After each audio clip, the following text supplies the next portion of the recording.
Hey guys. This is What If Naruto was Madara's grandson. Madara's lineage did not end at the Valley of the End.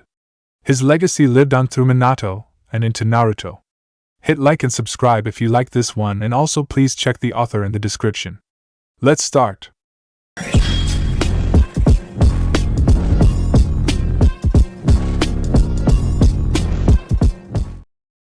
Chapter 1 and 2, Legacy. In a remote location one could only see destruction. As the sun was slowly rising it showed two men, one standing and one seemingly dead.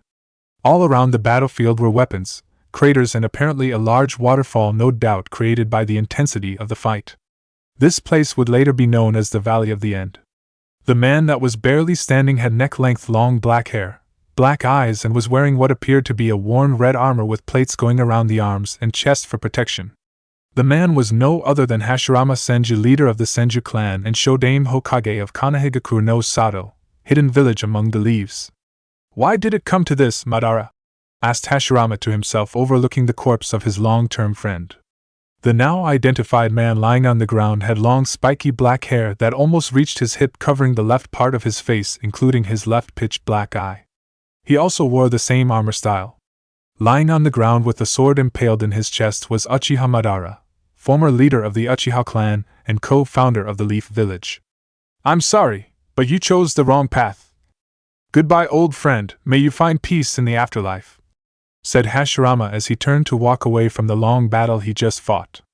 His head lowered in shame as he couldn't save his friend from his choices.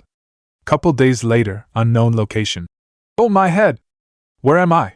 Asked Madara, slowly opening his eyes. He immediately shot up and winced from the pain in his chest. Looking around he found out he was in a small wooden house. From the looks of it, it was a modest-looking house, small, probably only one person lived there. Easy there, champ, you got wounded pretty badly, said an unknown female as she approached him. Looking at her he noticed she had long smooth blonde hair that reached her waist, blue eyes and an oval face. She was wearing a brown shirt that easily showed her C-cup breasts, and dark blue pants. All in all, standing in front of him was a beautiful young woman smiling at him. Who are you? Where am I? Asked Madara, being a bit weary to the female even though he was still weak from the fight. Well, my name is Namikaze Hanako and has to where you are. We are in rice field country near the ocean, said Hanako, featuring a small smile that didn't go unnoticed by Madara. What happened? How did I get here?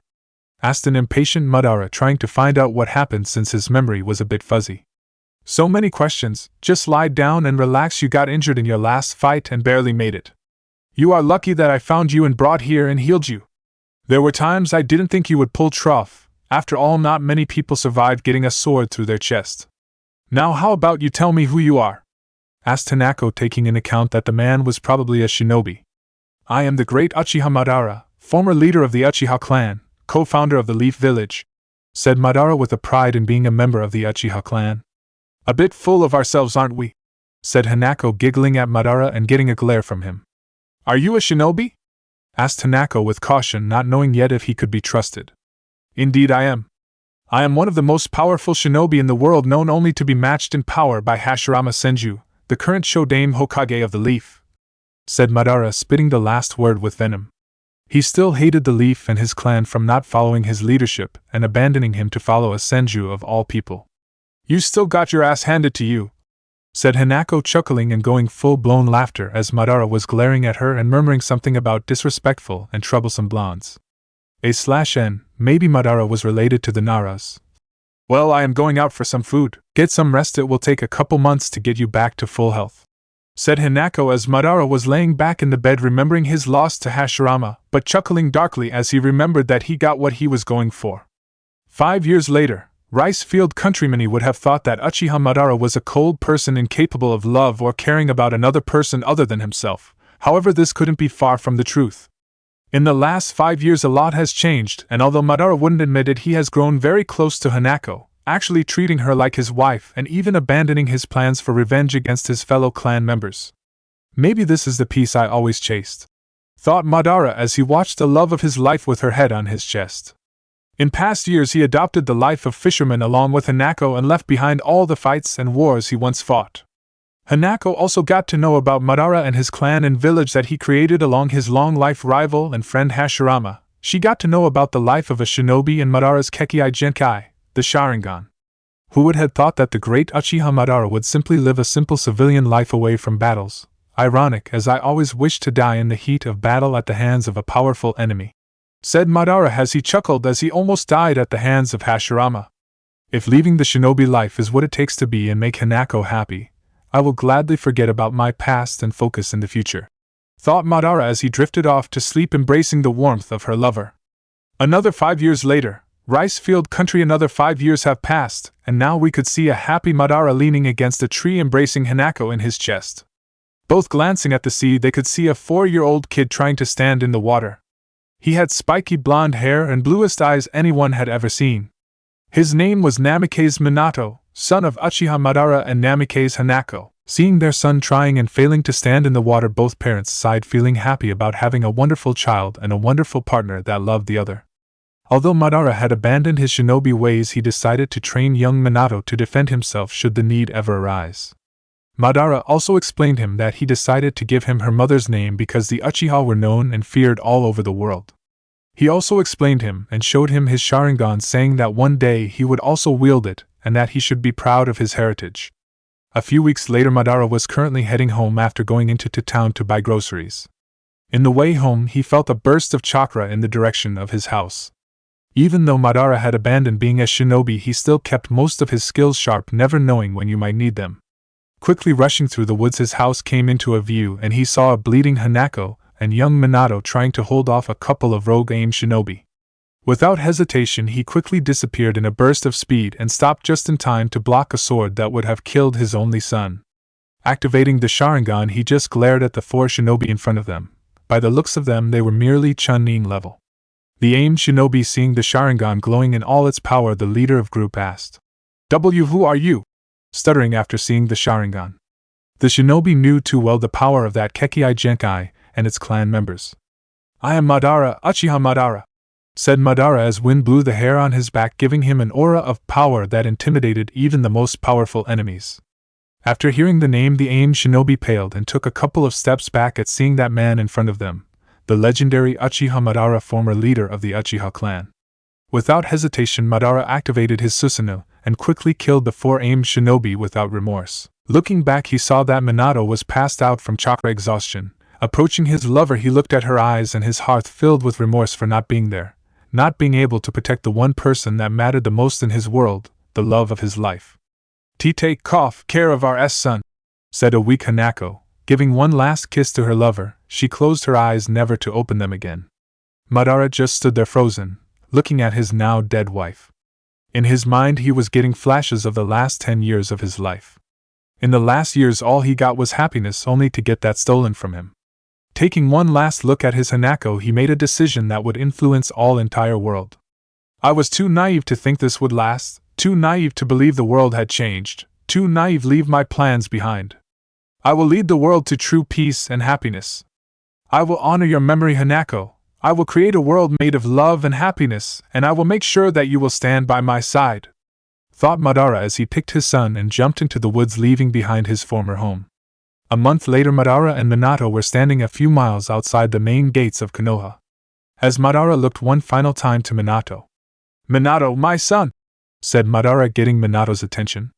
In the last month, Madara trained Minato to the ground, bent on getting his son as strong as possible so he could keep himself safe. During this month of training, Minato had activated his Sharingan, quite a feat for someone so young. "Remember, keep the Uchiha name and bloodline a secret from the village, but never forget your legacy. Even though I dislike the Senju, this village will keep you safe and strong. Never abandon your beliefs and fight for what you hold dear. Only when fighting to protect someone precious to you will you show your true strength. I am sorry to leave alone, but his is something I must do alone. Speak to the Sandaime Hokage and tell him you are an orphan and wish to join Konoha. He will keep you safe. There may come a time when we will fight each other. Until then, good luck," said Madara as he started to walk away, leaving his son to a new path. "Well, I guess this is it," said Minato as he walked through the main gates of Konoha and said to himself, "I will make you proud, Toussaint, and I will honor your memory, Ka-san." 20 years later, undisclosed location outside of Konoha, thawed out the entire room and scream echoed.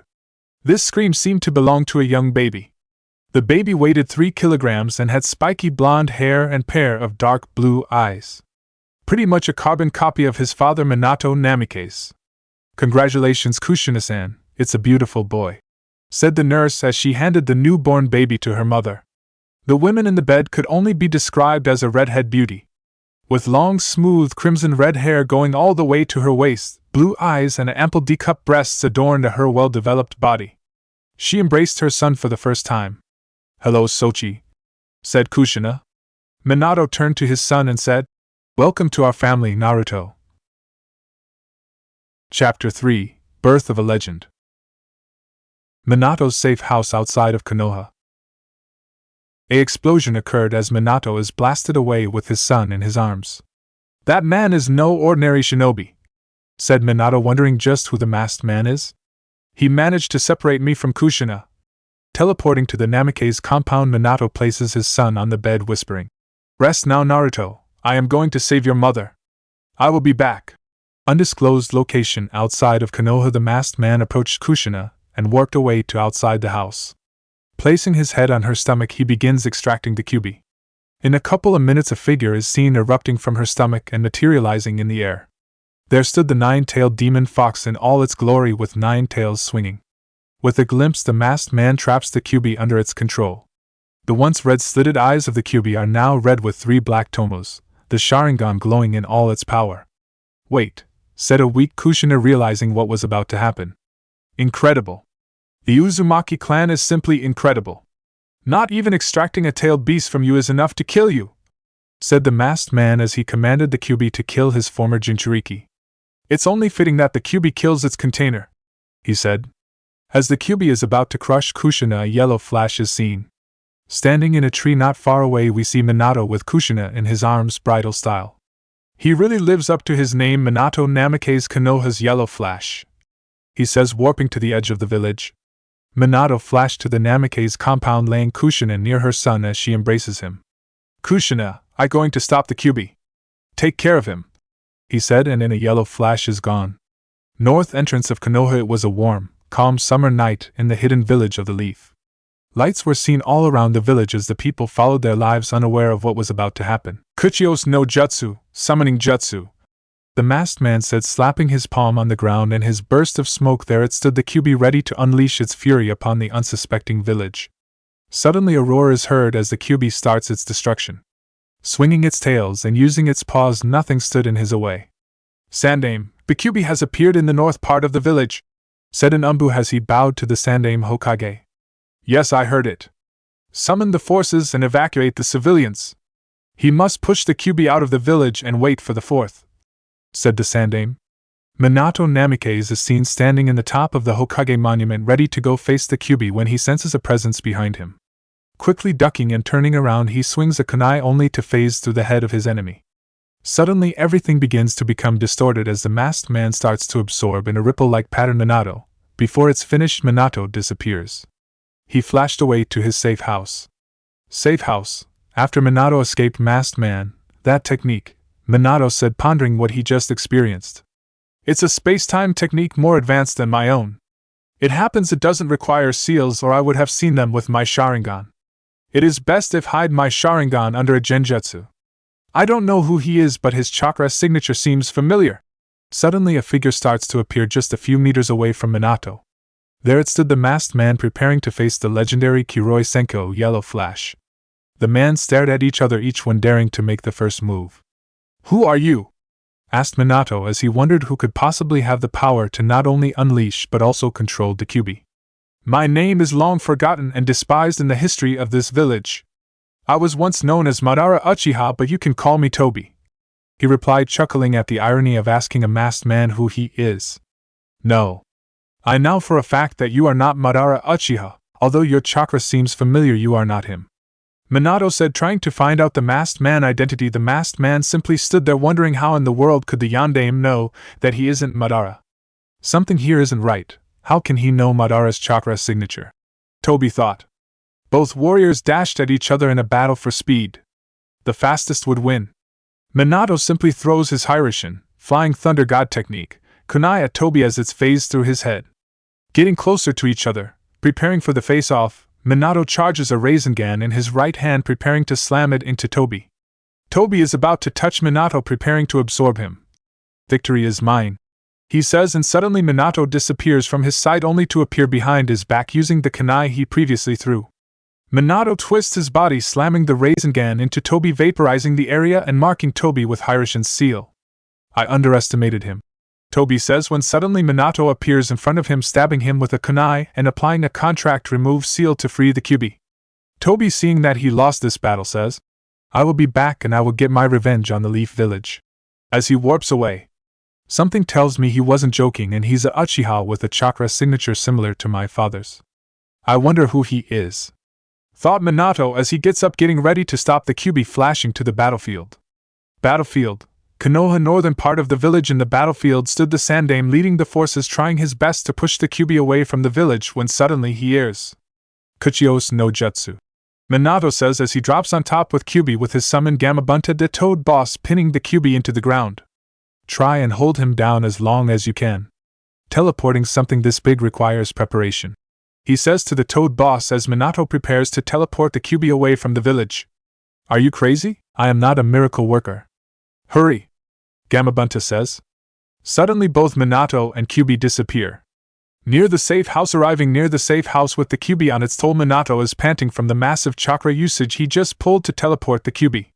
"Yondaime, quick, you must seal me. I can still feel that damn Uchiha pushing me. I refuse to be controlled," says the Kyuubi, much to Minato's surprise.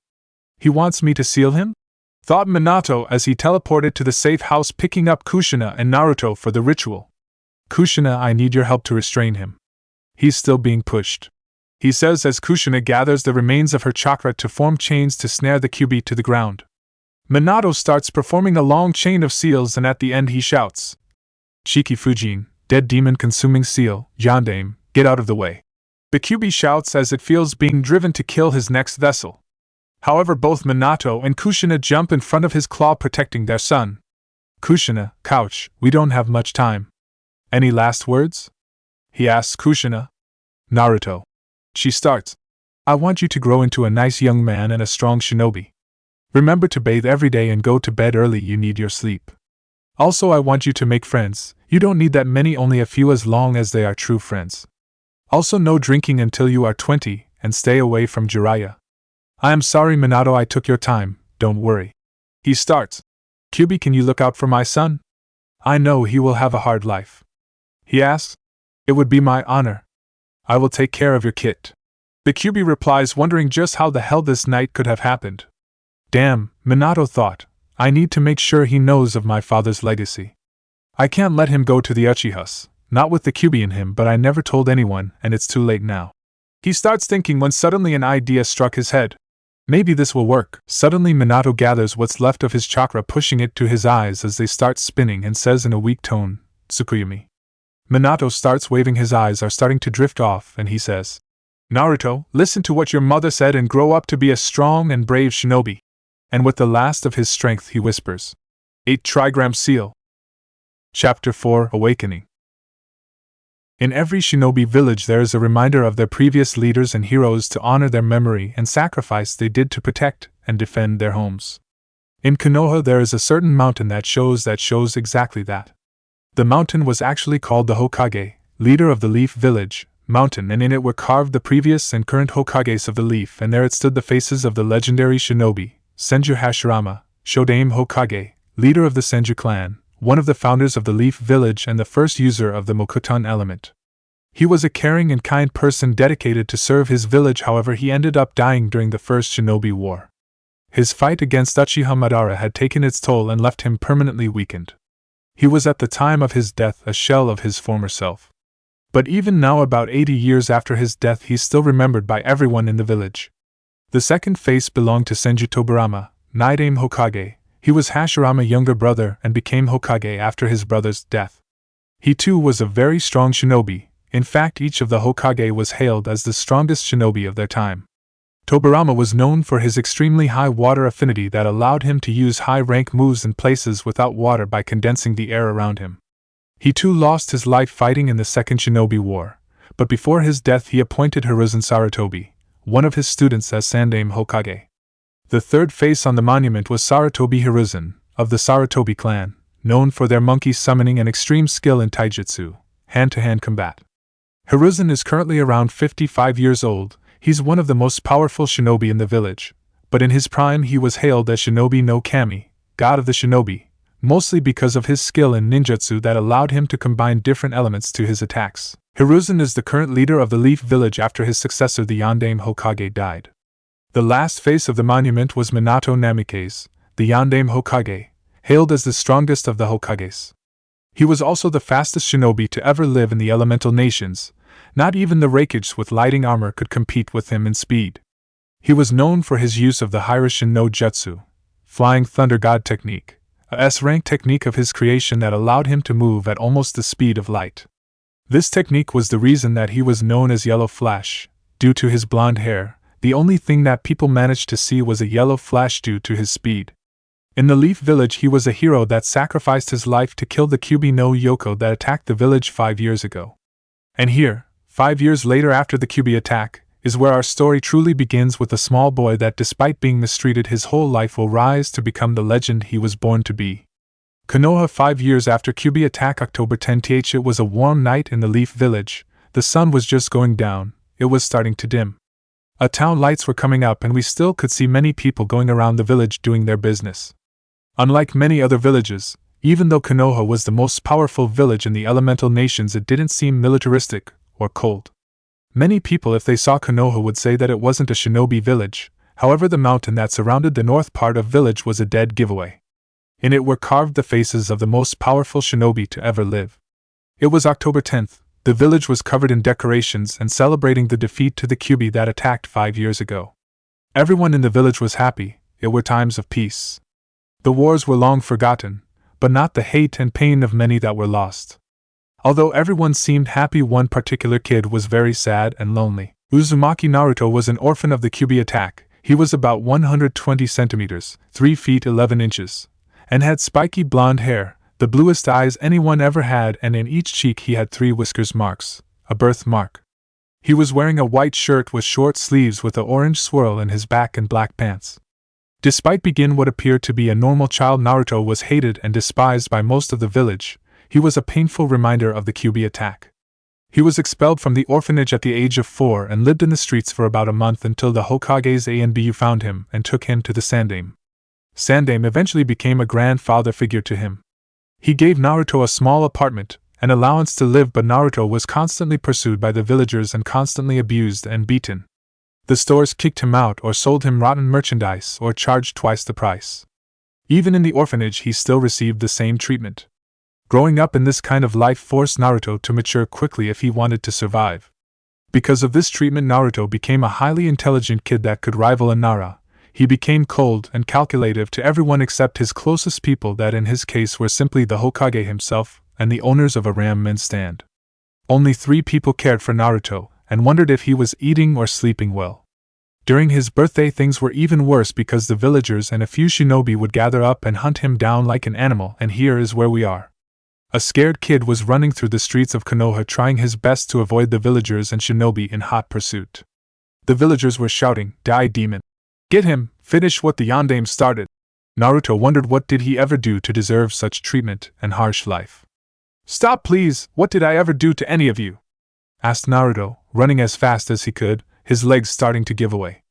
"Oh please, you know very well what you did. You killed my brother and my father," shouted one of villagers as he threw an empty bottle. "We will finish what the Yondaime started and kill the demon," the villager said as the others support him.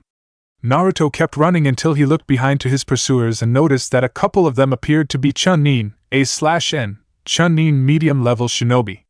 Even thought Naruto was a stamina freak. A 5-year-old couldn't compete with the speed of a Chunin. The Chunin quickly closed the distance between him and Naruto. He took out a kunai and did a horizontal slash. Naruto, seeing the kunai that would most likely kill him, he ducked.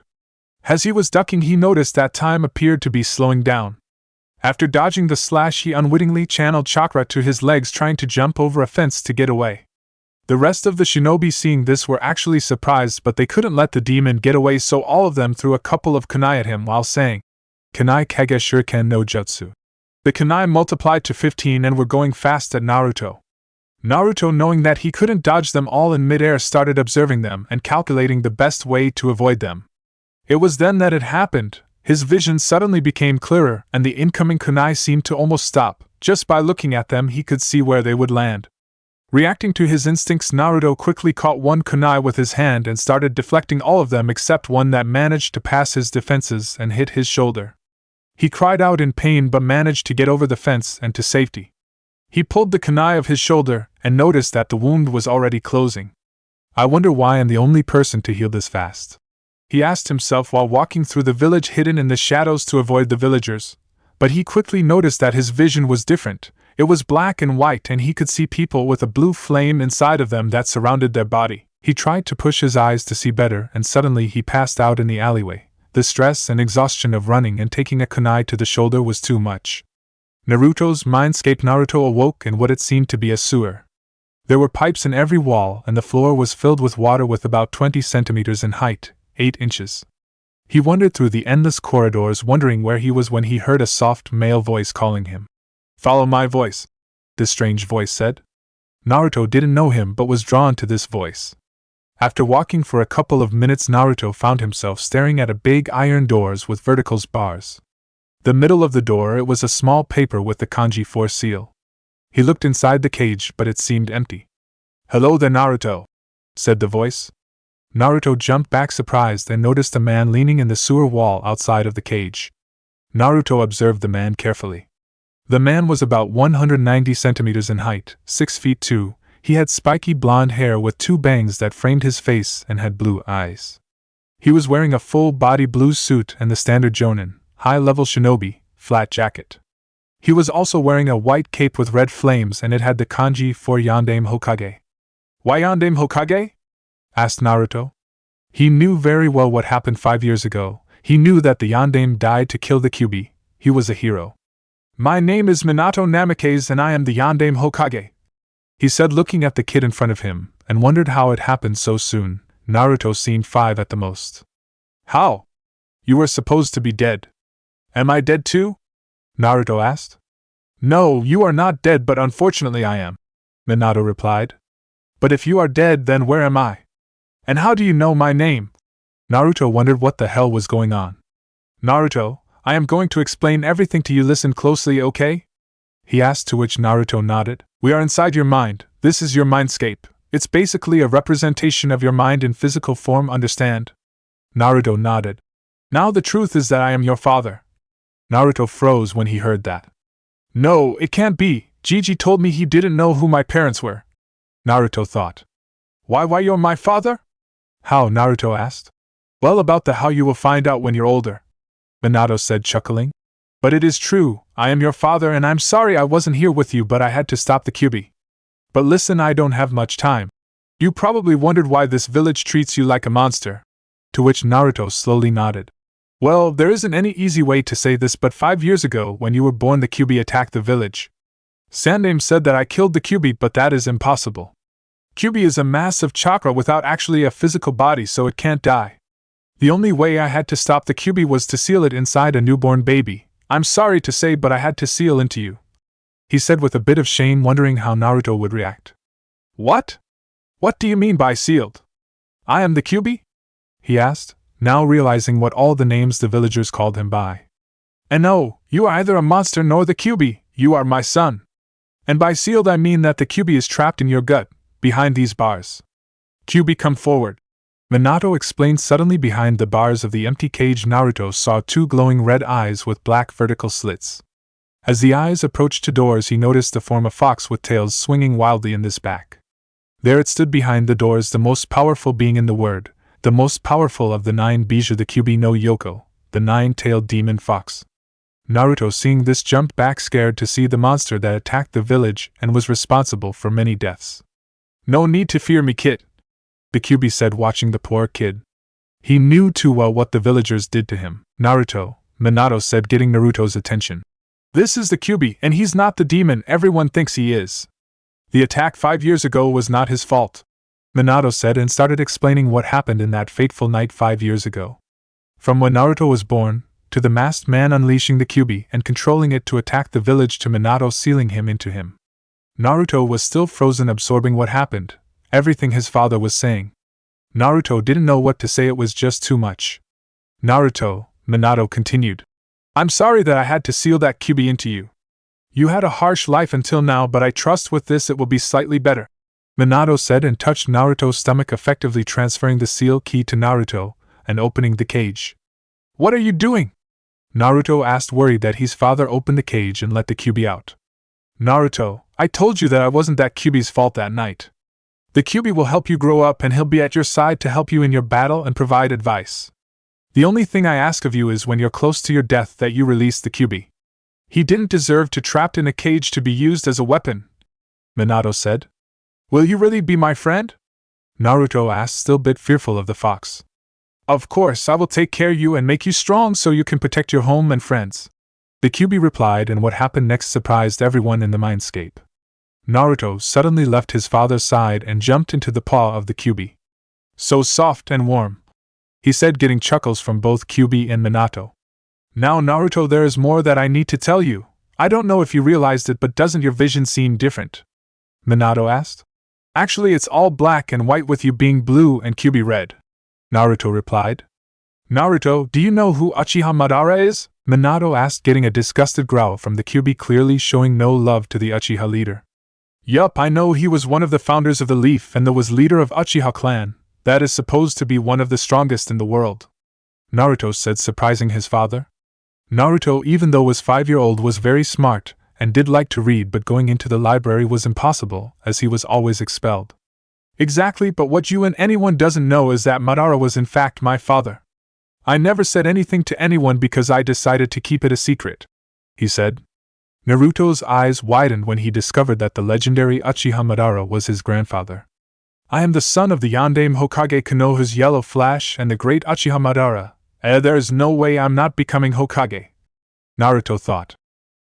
With my you begin my two-san, father, and Madara being my Aji-san, grandfather, there is no way I'm not becoming Hokage, believe it!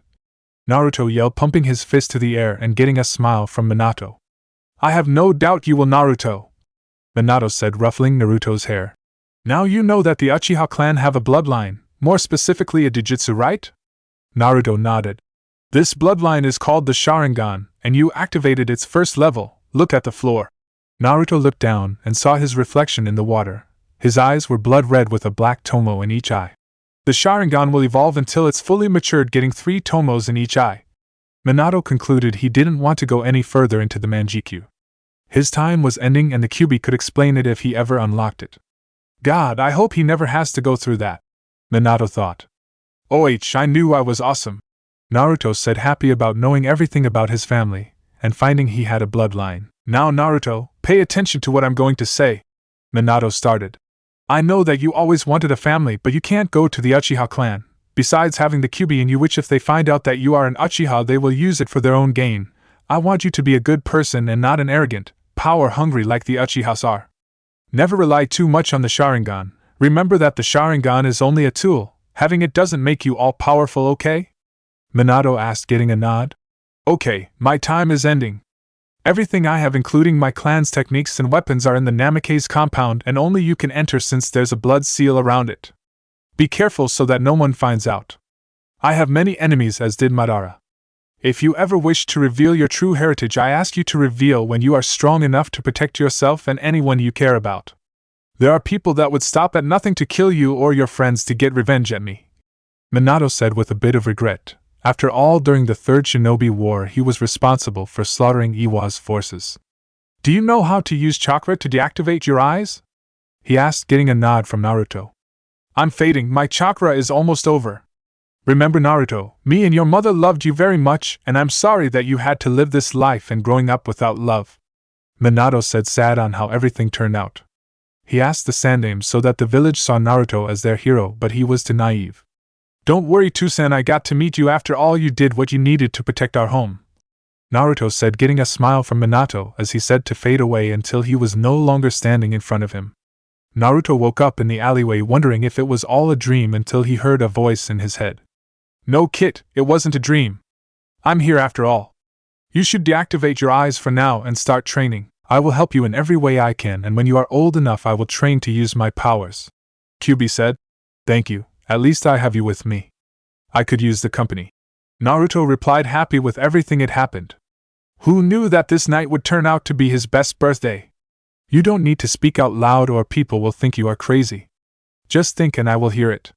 Also, now that the cage is open, you gained my second ability. You are able to sense people around you, and in time with training you will be able to sense their feelings. You should tell the Hokage what happened, he will help you, but keep him in the dark about my help for now. The Kyuubi said, getting a nod from Naruto as he got up, deactivated his Sharingan, and started to make his way to the Hokage Tower. 15 minutes later, Hokage Tower. Naruto made his way into the Hokage office after arguing with the secretary and threatening her to tell the Hokage that she called him a demon. The reason Naruto never found out about the Kyuubi is that apparently the Hokage placed an S-rank law that prohibited anyone from telling him he had the Kyuubi in him, and anyone who broke it was subjected to immediate execution. Old man, Naruto said, earning a smile from the old Hokage, happy to see Naruto and getting a break from the Hokage's #1 enemy, paperwork. Naruto-kun, how are you?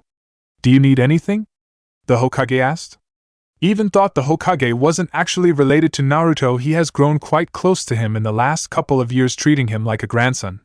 I wanted to ask you if you could tell me who my parents are? Naruto asked, messing up with the Hokage a bit before he tell him what happened. I wonder how he will react to hey.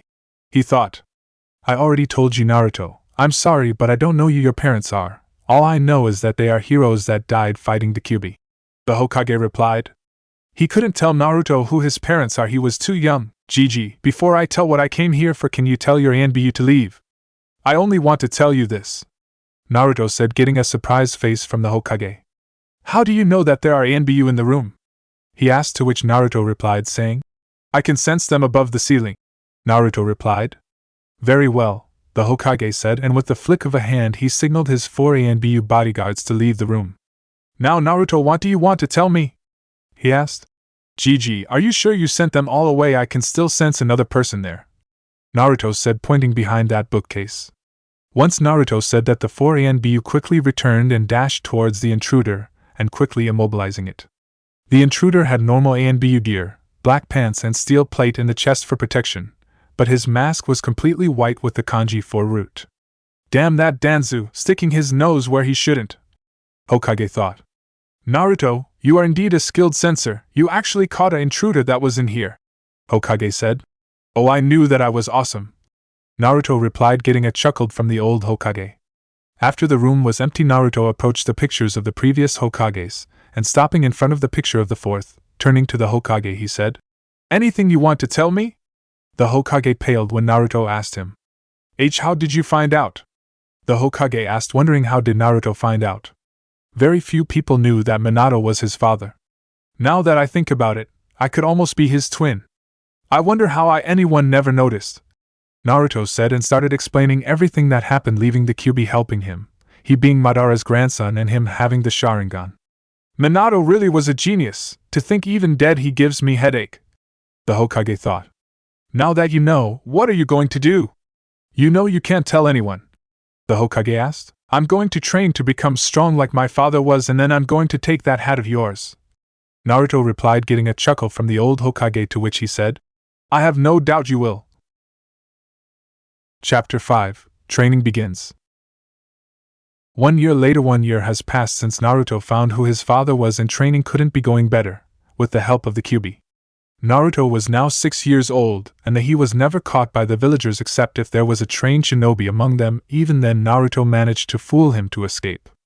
Kyuubi had Naruto training primarily in chakra control, since one of the benefits of having a tailed beast sealed inside of a human is that it gave that person ungodly amounts of chakra and almost unending stamina. However, if you mix the Kyuubi with what you might call the Uzumaki bloodline, it wasn't exactly a bloodline, but many members called it the tailless beast curse.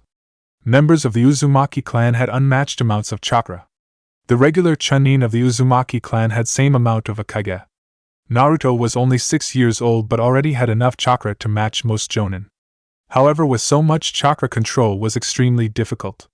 In the beginning, any jutsu that Naruto tried, he overwhelmed it with chakra, causing it to fail or blow up in his face. The first jutsu the Naruto learned was Henge no Jutsu that allowed Naruto to change its appearance. Naruto actually asked the Hokage for him to teach him. Flashback 1 year ago. "Hey old man, call you teach man the Henge?" Naruto asked. "Why do you want to learn it? Can't you wait for the academy to start?" The Hokage asked, to which Naruto replied, "Ever since I found out who my father was, I want to train and grow stronger, but I need to enter the library and I can't because they think of me as the QB." The Hokage lowered his head, ashamed he couldn't convince the villagers or protect Naruto. "I'm sorry, Naruto, I tried my best to protect you," he said. "No worries, just teach it to me. It will help me to get into the library and not get expelled from stores too," Naruto said. "Okay, it's very simple. The hand seals are dog boram, then you release chakra to cover your body and think of the image you want," the Hokage said, in which Naruto tried to transform into the Hokage and the result was, I don't even know what it was. "Go train now, I have work to do," the Hokage said. "Okay, thank you, catch you later," he replied. In flashback with Henge at his side, his life got significantly better. Although he hated to pretend to be someone else with the Henge, he managed to enter the library and go to stores and get good food for normal prices. What surprised him was that the villagers were actually friendly and good persons. The hate for the QB simply clouded their judgment. Naruto promised that one day he would get their acknowledgement, and if couldn't, at least they would respect his power. He wouldn't want to make people fear him, but it would better than discard him like trash. Even though Naruto wouldn't have access to the shinobi section of the library since he was a civilian, he decided to try and henge into one the shinobi. It worked like clockwork. The secretary didn't have shinobi training, so she couldn't detect Naruto's henge. He searched the shinobi section and found what he wanted: introduction to chakra control, basics of chakra, and even read a few scrolls for the basic forms of Taijutsu Academy Taijutsu. One of the best things he could ever hope for was his Sharingan. Even though for now his Sharingan still had one tomo in each eye. Anytime he found any shinobi in the trainings grounds, he watched with his Sharingan to try and learn what he could. Even though the Sharingan was in its first level, he could see glimpses of a few jutsus. After watching a spar between two Chunin, Naruto managed to copy the Kawarimi no Jutsu. Naruto decided one night to sneak around the village into the Namake's compound. Naruto bit his finger to draw blood and pressed it against the main gates. There was a poof of smoke and the gate unlocked. The compound itself was small, much smaller than that of the Hyugas or the Uchihas. He first thought of moving into the compound, but he couldn't let anyone see him, so he decided to wait until he revealed who he was. Looking around the compound, it had 5 rooms, 3 bathrooms, 3 living rooms, and a couple storage rooms. But the biggest room was the library. It had tons of scrolls of taijutsu, ninjutsu, and a few genjutsu, books and few injutsu written by his father and from Uzumaki clan, including kenjutsu. There were journals and diaries of the clan. His father must have collected what he found about the clan and stored it here along with his mother, since she also was the last of her clan. After searching, Naruto decided to open a few scrolls until he found his father's personal taijutsu style. The Namakes were never a shinobi clan, they were only civilians. Minato hoped to start his clan along with the Uzumaki in Konoha. Minato never actually named his style, but it appeared to a mix between Hyuga's gentle fist style with the Uchiha's interceptor fist, which relied on the Sharingan. The style was based in predicting and avoiding the enemy's attacks with fast counter-attacks to the enemy's pressure points. One strike was all it was necessary to disable arms, legs, and even paralyze completely or kill the enemy. It was similar to gentle fist style of the Hyugas. Instead of attacking tenketsu, chakra points, it focused pressure points. Naruto's training program was killer. With the help of the QB to guide him, he started in the morning and worked all day long so that after sleep he could start again next day. One fateful day, QB forbade Naruto of his constant ramen eating, forcing him to eat vegetables and balanced diet. It was a dark day. Along with his training, Naruto also wore weights to increase his muscle mass and speed. Only a couple of pounds so it wouldn't stunt his growth. He was 6 years old after all, but he was already at level of a genin, except he couldn't the Bushin no Jutsu. The minimum amounts of clones he could was 100, which wasn't very helpful when Naruto only wanted 1. At least it would confuse the enemy to no end. The first weapon that Naruto decided to learn was the bow. He read about it in a book, and since the Hokage was master with this type of weapon, he asked if he could borrow a few scrolls. Currently Naruto always had with him a wooden bow. To anyone else it was simply a piece of wood. However, Naruto was a level 2 Baryo master, 2 of 5 at 6 years old. The biggest development Naruto had was his tactical mind. Maybe it was having a fox sealed in him which made Naruto extremely cunning and skillful in traps. Combining this with the mind of a prankster, the next few years would be dark times for Konoha. One day Naruto was walking through the village. Since his hinge wasn't up, he got the usual glares and the occasional empty bottle thrown at him, which he simply dodged. Naruto was going for his weekly ramen meal. The Kyuubi allowed Naruto to eat a ramen meal twice a week, which is better than none at all.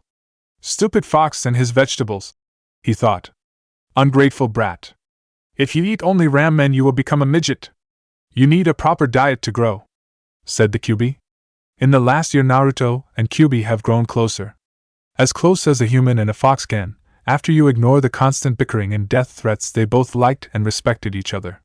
Fine, I get it for ball, Naruto replied and continued walking to his ramen stand.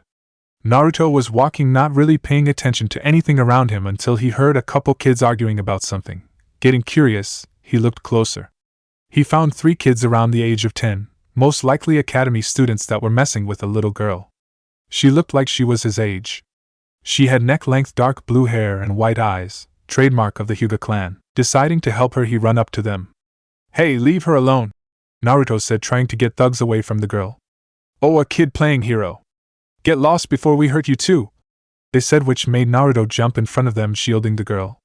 Deciding to prove his point, he adopted his bow-style defensive stance.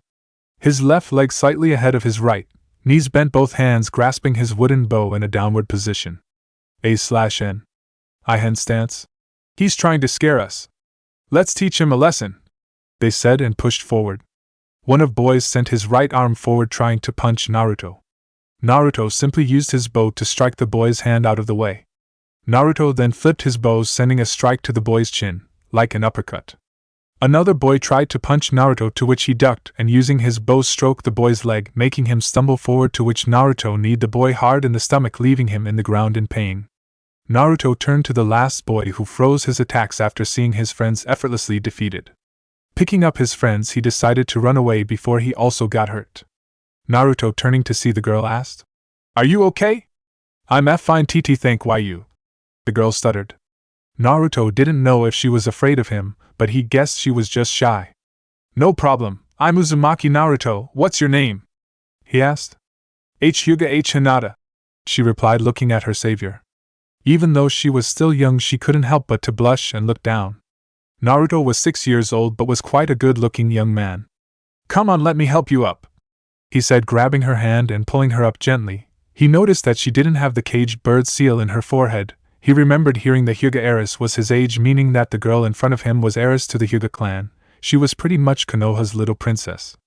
"Hey, I'm going to lunch at Ikaraku's, wanna come?" he asked, to which Hinata slowly nodded. They walked together, and Hinata, seeing how the villagers glared at Naruto, wondered why. The walk was calm. They didn't talk much since Hinata was terribly shy. Arriving to the stand, Naruto ordered chicken ramen for both of them. "Oh, Naruto, is this your girlfriend?" a young girl from behind the counter asked in a teasing manner.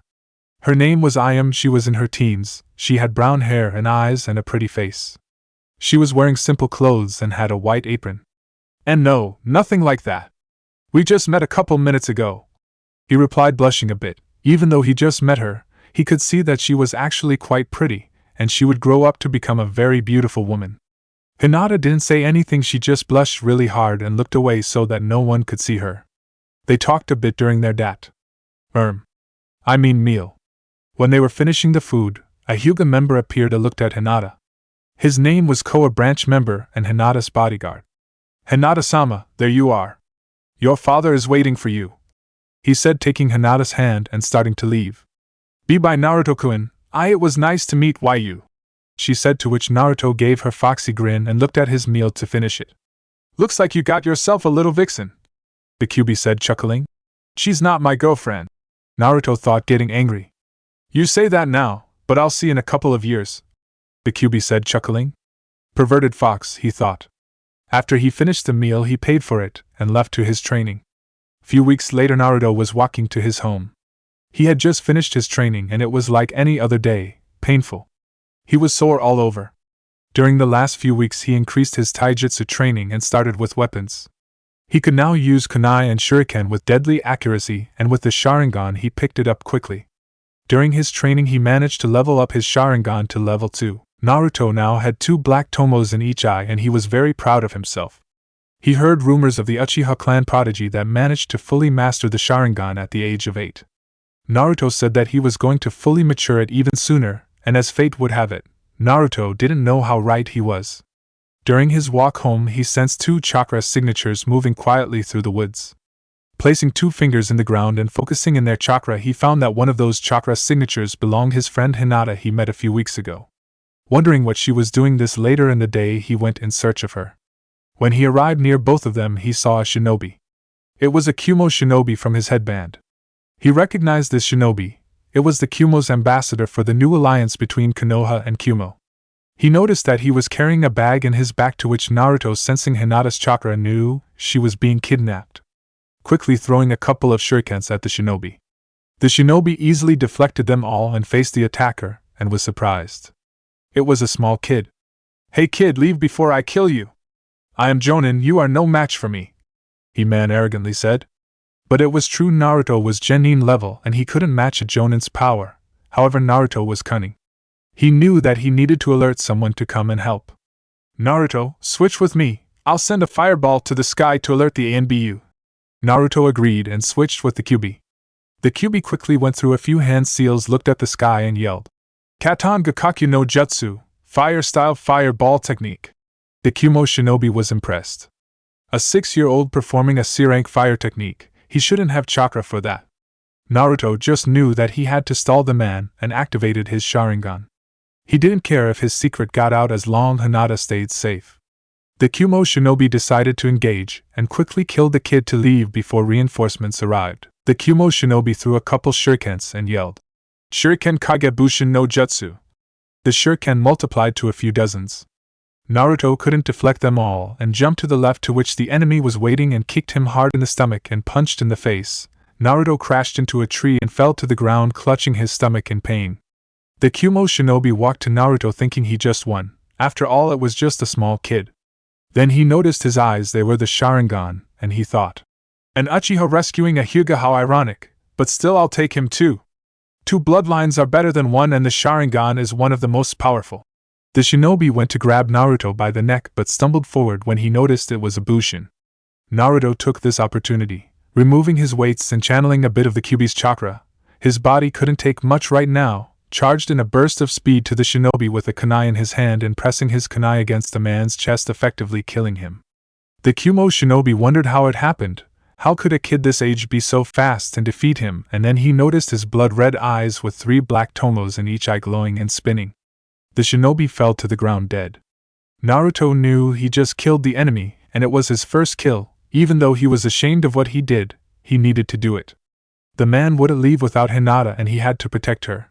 Growing up alone made Naruto overprotective. He would fearlessly jump and destroy another village to protect his friends. Since he never had any, the few he has he would give his life to protect. Getting up slowly, he stumbled a bit forward. Looked like that kick broke a few ribs.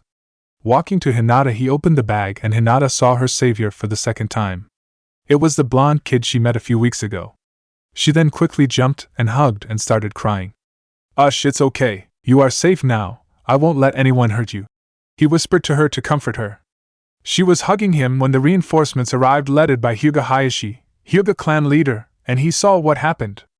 Apparently the demon brat killed the Kumo shinobi and saved his daughter. He walked to Naruto, yanking him from Hinata. "Stay away from her, even thought I appreciate what you did. I would like if kept your distance from her," Hayashi said in cold and hard tone. Grabbing Hinata's hand and leaving, he said, "You are still weak, you are too soft and almost ended up being kidnapped. You are unworthy of being the heir of the clan," he said, and left without even letting Hinata say goodbye to Naruto. The Hokage arrived a few minutes later and the ANBU told him what happened. His eyes widened when he noticed it was Naruto who saved Hinata and managed to kill the Kumo shinobi. "Naruto, are you alright? How are you feeling?" the Hokage asked, concerned. The first kill was the hardest and sometimes broke shinobi and ended their career before it even started. "I'm alright, only a couple of broken ribs, but the fur ball will take care of that. Even though I feel bad that I killed him, I knew it was the only option. I knew I needed to delay him as much as I could, and if opportunity presented itself, kill him. So don't worry about me. It's the life of the shinobi after all." Naruto said with a weak smile that the Hokage caught. I understand, Naruto. Don't worry, tomorrow come see me, I'll give you the payment of a B-rank mission for this. The Hokage said, ruffling his hair, and Naruto nodded and started to walk home. Even though he killed a man tonight, he managed to save Hinata, and actually he broke the Uchiha's prodigy record. Looks like I got my Sharingan matured at age 6. He said to himself, chuckling as he went home to a long night of sleep. Chapter 6. Couple of Losers. 1 year later, Naruto 7 years old. In the last year many things happened around Konoha, and even more with our loud blonde. He was now a 7-year-old kid. Naruto changed his outfit. He now wore dark green pants, a blue t-shirt with an orange sleeveless jacket. A/N. Check profile for image. A couple of weeks ago there was an incident that shocked Konoha. The Uchiha's clan prodigy Uchiha Itachi massacred his own clan, leaving only his little brother alive. This event turned his little brother Uchiha Sasuke into an avenger, wishing only to kill his older brother to avenge his fallen clan. The Uchiha clan, even though were arrogant pricks, they were a powerful and highly respected clan in Konoha. The funeral service was huge. Every person in Konoha attended and paid their respects, with the Hokage delivering the eulogy. Naruto watched from afar with a sad face. He may not have liked the Uchihas, but in a way they were family. He also felt a bit glad that he never told anyone he was an Uchiha, or maybe he also would be sleeping underground right now. Naruto decided that after this incident maybe it would be better to tell the Hokage about his legacy, but still keeping it a secret from the village for now. What would the village think if right after the Uchiha massacre, the demon brat appeared using the Sharingan and being one of the last Uchihas? Man, I would be eaten alive. He would most likely be forced to, when ready, be a sperm donor to restart his clan. He was the demon brat. He would most likely be used and, when not necessary, discarded. He thought about approaching Sasuke, but when he saw him in the academy, the kind of personality he had, power-hungry, arrogant, he wisely chose to forget him and let him be. The academy in Konoha starts at age 8 to anyone who wishes to become a shinobi of Konoha. The curriculum lasts 6 years and ends with the students being 14 years old and genin rank should they pass their exams. The academy starts with history, math, and other general topics, then goes for chakra theory and principles to stealth, weapons training, traps and tactical training, and ends with taijutsu and ninjutsu training. When the Naruto showed the Kyuubi his academy curriculum, he wondered how the hell was Konoha the strongest shinobi village in the elemental nations. This year's class was very special. Naruto's class was filled with clan's heirs. There was the Inuzuka, known for their dog partners and collaboration ninjutsu. The heir of the clan was Inuzuka Kiba, a loud and brash kid. He had brown hair and 2 red markings, one in each cheek, symbol of his clan. There was the Akimichi clan. Their heir was Akimichi Chuji, a small boy with large bones. Anyone who called him fat gets smashed. Their clan was known for using techniques that relied on high calorie usage, meaning Chuji was always eating. There was the Yamanaka clan. Their heiress was Yamanaka Ino. She had long blonde hair and wore a dark pink outfit. Her clan used mind techniques. They could read thoughts with mere touch, confuse and make enemies attack each other, and even take control of the enemy's body. There was the Nara clan. Their heir was Nara Shikamaru. He had pineapple-style hair and wore mesh shirt with black sleeveless jacket and black pants. He was lazy and mostly slept through classes. The Nara clan was known for its members having high IQ and being extremely skilled in strategy and planning. Shikamaru's father was actually the head of the strategy division of the village. There was the Aburame clan. Their heir was Aburame Shino. He has a collected guy, distant to everybody. He had black sunglasses and wore a gray clock that pretty much only showed his glasses. His clan rely on using bugs to fight. Their children once born are implanted with bugs that feed on their chakras so they can use them to fight. There was the Uchiha clan. The last member of his clan and heir was Uchiha Sasuke. He wore blue shirt with the Uchiha crest in the back and white shorts. The Uchiha clan was known for their high affinity for fire and their Kekkai Genkai, bloodline limit, the Sharingan that Naruto also had. Naruto was an Uchiha after all. There was also a girl named Haruno Sakura. She had pink hair and wore a pink dress. Even though she wasn't from any clan, she was in this class. She was the daughter of Haruno Akira, which was a member of the civilian council. Figures, he thought. The last clan was no other than the Hyuga clan and their heiress Hyuga Hinata. The Hyuga clan, much like the Uchihas, were known for their Dijitsu, the Byakugan. This bloodline limit, when active, allowed them to see chakra with high detail, almost 360-degree vision, and long range extending to kilometers if trained enough. The clan also have the gentle fist taijutsu style, which is renowned to be the strongest form. Hinata and Naruto met a couple years ago after Naruto saved her twice, and she developed a crush on him. Both of them met a few times along the years and became close friends, and even though either of them would admit they both liked each other more than simple friends. The current year was going down without much trouble. Naruto decided to accept the Kyuubi suggestions regarding academy and use a mask. The Kyuubi suggested Naruto to hide his real strength. Deception is the ninja's greatest weapon, and so Naruto opted to show his mask by being a loud, knucklehead, dumb kid.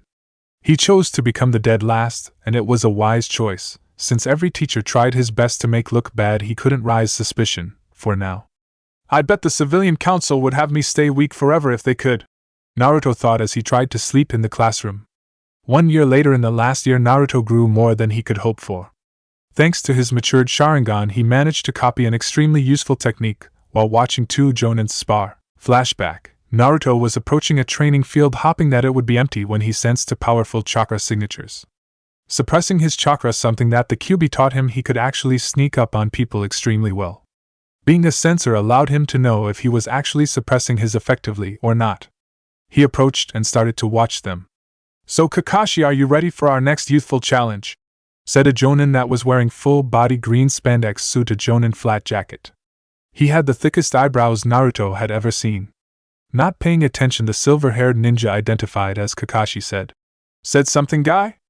Damn you, Kakashi, and your hip ways. Our score stands 50-50, shall we begin?" Guy asked, to which Kakashi nodded. Kakashi had silver gravity-defying hair. He wore that standard Jonin clothes, black pants, mesh shirt with Jonin flat jacket, and covering his left eye was the Konoha high tiet, A/N. I think it's called high tiet.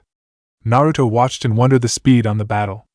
His fully matured Sharingan allowed him to follow every single move each one of them did. The battle went for a couple of minutes until Kakashi pulled up his high tiet, revealing a Sharingan. What? How can he have a Sharingan? I thought all Uchihas were killed minus Sasuke. Naruto thought, wondering how could Kakashi have the Sharingan.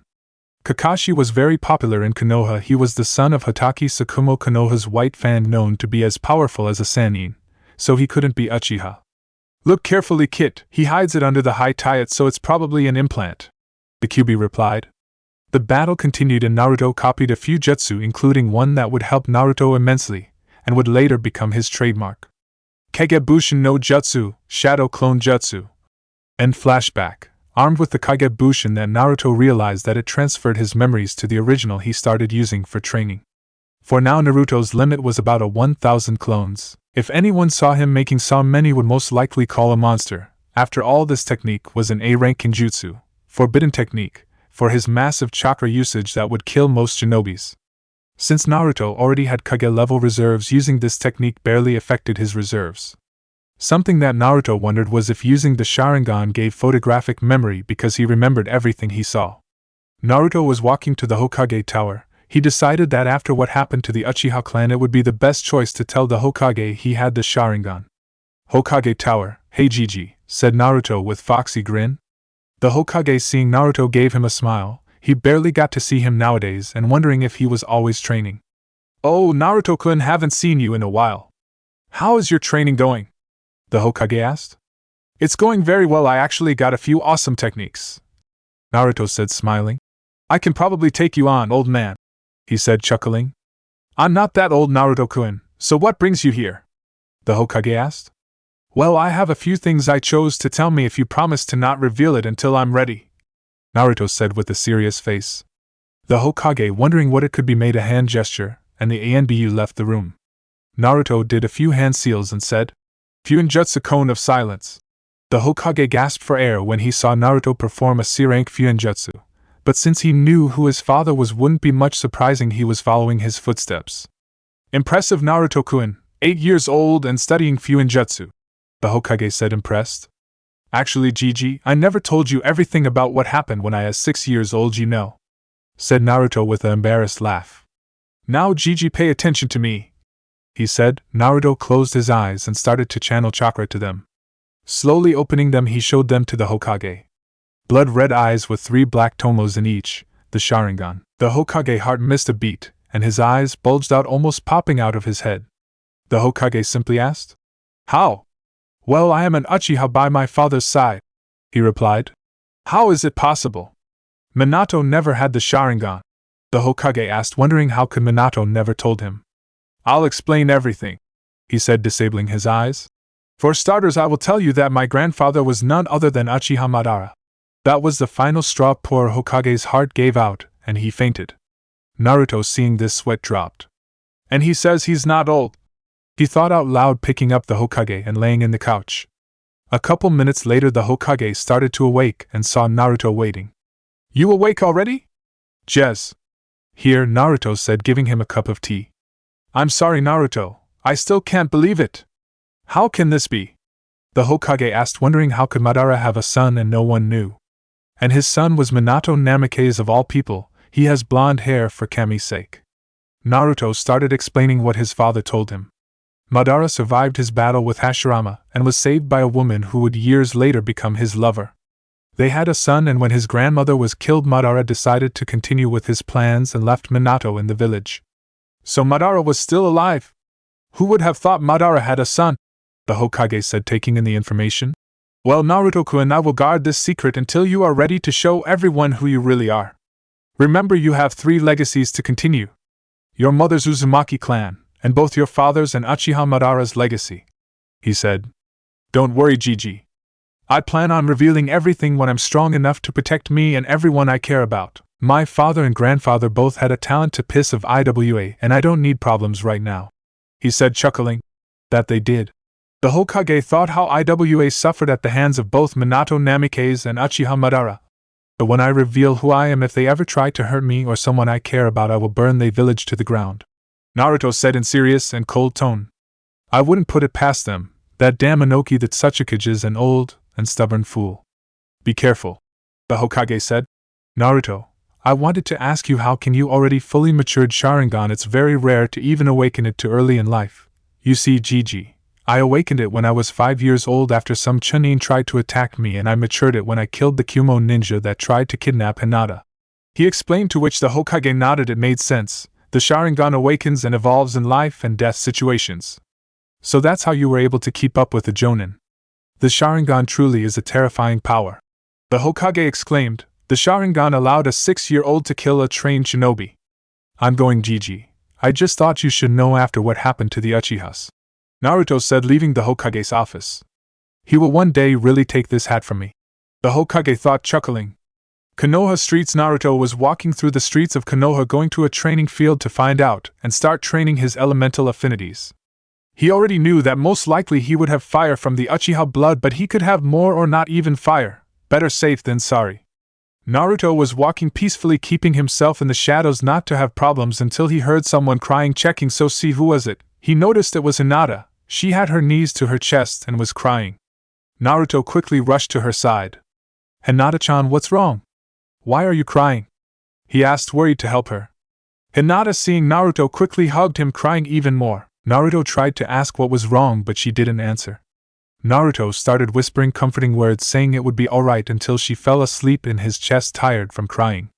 Naruto picked her up bridal style and took her to his apartment. He laid her in his bed, took a chair and sit by her side. Grabbing her hand, he fell asleep minutes later.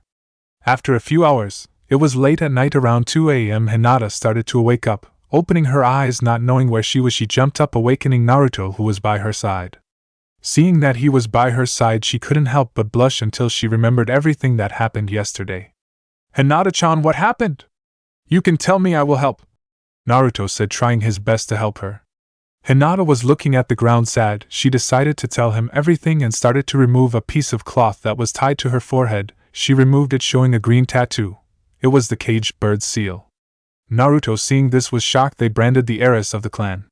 "My father s said IWWS to W week to be the heiress of T the clan, so he be branded me and D disavowed F from the Hyuga clan," she said, looking at the ground. Naruto was furious. How could they do that to family? Branding, it's a despicable decision, but to remove a member, and even his daughter, from the clan for being weak. "It's okay, Hinata-chan, you are not weak and you have me," he said, slightly blushing. "But I'm weak. I was almost kidnapped. I was the same age as you and you managed to save me." I'm nothing more than a loser, she replied, crying and yelling, letting all her anger and frustration out. No, Hinata, you are not weak. You are a kind, loyal, hard-working, and a beautiful person, he said, getting blush from her. Look at me, he said, taking his hand to her chin and raising her head. They locked eyes and he continued. I'm hated by everyone in the village. They all call me demon and try to hurt me. To them I'm nothing more than a loser that shouldn't even be allowed to live, but I don't give up and I never surrender that my Nindo, and one day I will prove to them that I'm strong, he exclaimed, getting a smile from her. Is it because of the KQB? She asked. She knew it would be sore subject. How do you know? Naruto asked, stuttering, a bit shocked. She knew. Well, when I used the Byakugan I can see the red chakra in your gut, and father told me stay away from you, and the villagers call you demon, so I did a bit of research, she said. Do you hate me? Naruto asked, wondering if he would lose his only friend. No, of course not. I know that you aren't the Kyuubi. You are a kind, cheerful, and brave person, she said, hugging him. Naruto felt a tremendous weight leaving his shoulders. Hinata, let's work hard and prove to them that letting you go was the worst decision they could ever make. If you want, I'll help you, he said. Really? She asked hopefully. Of course, I take care of the people I care about and love, Naruto said with a blush, lightly bending forward and softly kissing her in the lips. Hinata didn't expect that, but she also loved him, so she returned the kiss, gently moving her lips. She couldn't be happier. Her best friend, her crush, her love, was kissing her and saying he loved her. Naruto couldn't be happier when Hinata returned the kiss. He thought that she never would like him more than friends. Slowly backing up and ending the kiss, they were both blushing. Hinata quickly hugged him and said between sobs, Naruto-kun, thank you, I love you too. I promise, Hinaheim, she blushed at the affectionate name, that I will one day remove that seal. I promise that I'll protect you, and together we will show the village what a couple of losers can do, Naruto exclaimed, giving her his foxy grin and kissing her cheek until she fainted. Well, that lasted longer than I thought, he said, laughing. Chapter 7, Tenchiks and Dreams. Couple weeks later. A couple of days after Naruto found Hinata, he asked if she would like to live with him, to which she accepted, and they began to do everything together, living, eating, and training. They would even sleep cuddled together. Naruto taught Hinata the Kagebushin and even thought she could only make one, it was enough. They started sending them to the academy except in days where there was taijutsu training. Naruto also took Hinata to the Hokage and explained everything that happened. To say that the Hokage was pissed was an understatement, but since she was considered an orphan now, Sarutobi agreed to give her a month allowance until they became genin. Naruto suggested Hinata that they kept their connection a secret until they were older. He didn't want the villagers to give her the same treatment he receives. In the academy, each took their different seats to not arouse suspicion. And so they started sending Kagebushin to the academy and training together. Hinata during the last days got to meet the Kyuubi, and when she found him with the gates open she fainted. Now we find the couple in a training ground. Naruto pulled chakra paper and gave one to Hinata. Okay, Hinaheim, this is chakra paper. It's used to test elemental affinities. Just push chakra to it, and we will see, explained Naruto, pushing chakra to his paper. It crumbled all together, showing a high affinity for lightning element. Then the paper split in two and burst into flames. See, I have 3 affinities. My primary seems lightning and secondaries wind and fire, he said, as he already suspected fire and lightning from his father. After all, he was an Uchiha, and his Hiraishin is a right-on, lightning element, technique, so the wind must come from my mother. It was a shame that he didn't have any defensive element, but he could always create his own techniques.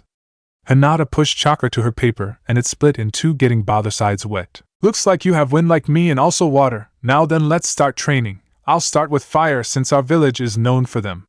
You should start with water because wind is extremely rare in Konoha, he explained, and both started the usual way. Naruto made 100 Kagebushins and tried to burn a leaf, and Hinata getting it wet. Naruto and Hinata both went to the library in Henges. They didn't want any problems and got a few techniques for each of their natures. Naruto decided to go into the Uchiha compound since the Uchiha were known for their fire techniques, and with the Sharingan they should have plenty of techniques for all elements. Well, actually they would be breaking into a clan library and stealing techniques, but Naruto was an Uchiha, so he should have access to them. Outside the Uchiha compound late night, both Naruto and Hinata stood outside the Uchiha compound dressed purely in black. Naruto had his Sharingan active as well, Hinata's Byakugan to check for any other shinobis. Making their way through the gates and into the library that was located in the main house, they spotted their classmate Sasuke, who was awake. They quickly got behind him and knocked him out with a chop to the neck and made their way to the library. The library was huge, to say the least, as expected from a power-hungry clan with copying eyes. The library was divided into sections: ninja arts, clan history, records, and diaries. Both of them made their way to the shinobi section, and it had ninjutsu, taijutsu, and genjutsu sections. The ninjutsu section was divided in elements: fire element, water element, earth element, wind element, lightning element, and non-elemental techniques. Each of this section was subdivided and had scrolls on how to learn each of these manipulations, but also techniques of various ranks. They started going through a few scrolls until Hinata said, "They are all blank," she said, getting a confused look from Naruto. Naruto could easily see the instructions for the jutsus until he discovered it. "I get it. Only someone with the Sharingan can read the contents of the scrolls. To anyone else they seem empty." "It's a neat trick, actually," he said, getting a frown from Hinata. "Don't worry, I'll read them all and teach you the water jutsu I find," he said, making 20 Kage Bushin and started going through the techniques. Fire element, Katon, Gokaki no Jutsu, Great Fireball Technique, C rank. Sends a massive fireball to the enemy. Katon, Hosenka no Jutsu, Phoenix Fire Technique, C rank. Sends small fireballs to the enemy that burn on contact. Katon, Ryuka no Jutsu, Dragon Fire Technique, C rank. Sends a torrent of fire shaped in the form of a dragon towards the enemy. Katon, Goryuka no Jutsu, Great Dragon Fire Technique, B rank. Sends a torrent of fire shaped in the form of a dragon towards the enemy. Improved version of Ryuka no Jutsu. Katon, Karyudan no Jutsu, Fire Dragon Bullet, B rank. Created by Sandame Hokage. Sends a volley of small fireballs that melt anything or explode on contact. Katon, Zukaku no Jutsu, Cranium Carver, B rank. Sends a fireball to the ground that explodes, creating massive heat wave. Katon, Heizukisho no Jutsu, Ash Pile Burning, B rank. Sends a stream of chakra-empowered gunpowder and surrounds the enemy. The user can ignite the cloud by clicking its teeth, creating great explosion. Water element, Mizu Bunshin no Jutsu, Water Clone, B rank. Creates a water clone with 10% of the original strength. Mizu Shuriken Bunshin no Jutsu, Water Shuriken, D rank. Creates and sends to the enemy water-formed shurikens. The numbers varies with the amount of chakra. Mizu no Muchi, Water Whip, C rank. The user creates a whip of water that can restrain or do the damage to the enemy. Suetun Swishuha, Exploding Water Wave, A rank. The user expels large quantities of water through his mouth to crash onto the enemy. Suetun Baku Swishuha, Great Exploding Water Wave, S rank. Improved version of Suetun Swishuha. Suetun Daibakufu no Jutsu, Waterfall Vortex, A rank. Creates a waterfall that then crashes down onto the enemy. Suetun, Suryudan no Jutsu, Water Dragon, B rank. Creates a water dragon that captures and smashes the enemy into the ground. Suetun Surgeon Hiki, Water Wall, C rank. Creates a defensive water wall. Suetun Sura no Jutsu, Water Prison, C rank. Creates a sphere of water that traps the enemy within, preventing their escape. Suetun Tepidama, Water Bullet, C rank. The user launches couple of water bullets to the enemy. Earth element, Tsuchi Bunshin no Jutsu, Earth Bushin, C rank. Creates an Earth Bushin. Doton, Shinjuzanshu no Jutsu, Double Suicide Decapitation Technique, D rank. The user grabs the enemy from underground and emerges from it, burying the enemy. Doton Doryuden, Earth Dragon Bullet, B rank. The user sends many earth bullets to the target. Doton Dorya Taiga, Mud River, B rank. The user creates a mud rivers that crashed into the enemy. Doton Yomi Numa, Underworld Swamp, A rank. The user transforms the ground into a swamp that swallows and crushes the enemy. Doton Dorya Hiki, Earth Wall, C rank. The user creates an earth wall for defense. Doton Domu, Earth Spear, C rank. The user creates earth spears that emerge from under the enemy. Wind element Futon no Jutsu, Wind Release, C rank. The user breathes and releases a small wind that allows for reposition while mid-air. Futon de Tapa, Great Breakthrough, C rank. The user exhales a powerful and compressed gust of air that blows the enemy away. Futon Kaze Shuriken, Wine Shuriken, B rank. The user envelopes his own shurikens with a wind layer that slices through everything. Futon Rankuden, Vacuum Wine Bullet, A rank. The user creates bullets of pressurized air that are shot at the enemy. Futon Shinkuhal, Air Blade, A rank. The user exhales a wind-like blade that slices through anything. Futon Atsugai, Pressurized Wine Bomb, A rank. The user exhales large sphere of pressurized air that explodes on contact. Futon Repashu, Wind Wave, C rank. The user claps his hands together and unleashed a powerful wave of air not needing to inhale. Lightning Element Trait in Raikyu, Lightning Ball, C rank. The user creates a ball of lightning that is hurled at the enemy, shocking him. Right Unkage Bunshin no Jutsu, Lightning Clone, A rank. A shadow clone created with lightning chakra. When destroyed, this chakra is transferred to the enemy, shocking him. Right John, False Darkness, B rank. The user emits a lightning spear from his hand that impales the enemy. Right Jibashi, Electromagnetic Murder, B rank. The user creates a wave of electricity that shocks everything around. Right Reikachu, Flash Pillar, B rank. An illusion technique that blinds the enemy with bright light. Genjutsu Kokwanji no Jutsu, Bringer of Darkness, A rank. The user traps the enemy with a black void, blinding the enemy and dulling other senses. This illusion cannot be disrupted, only the user cancels it or is forced to release it.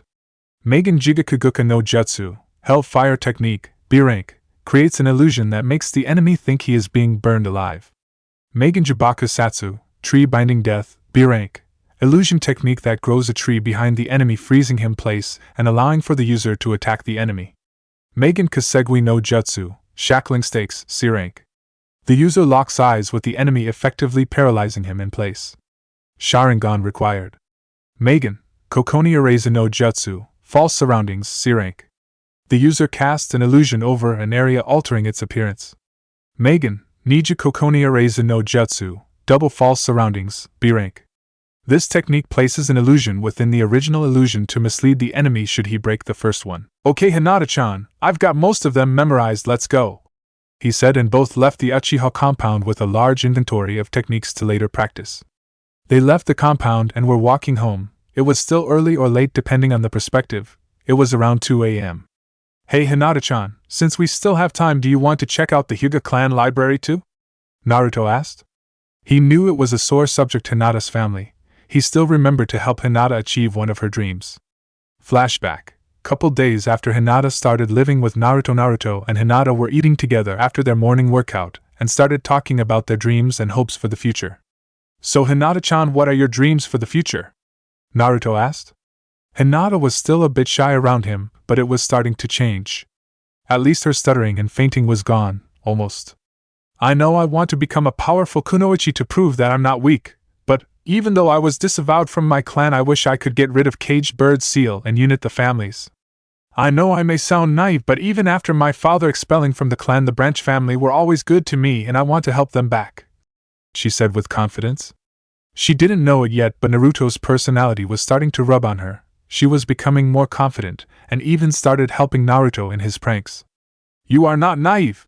You are a kind person, and I did promise to remove your seal, and when I do, we can plan to help the branch family, he exclaimed.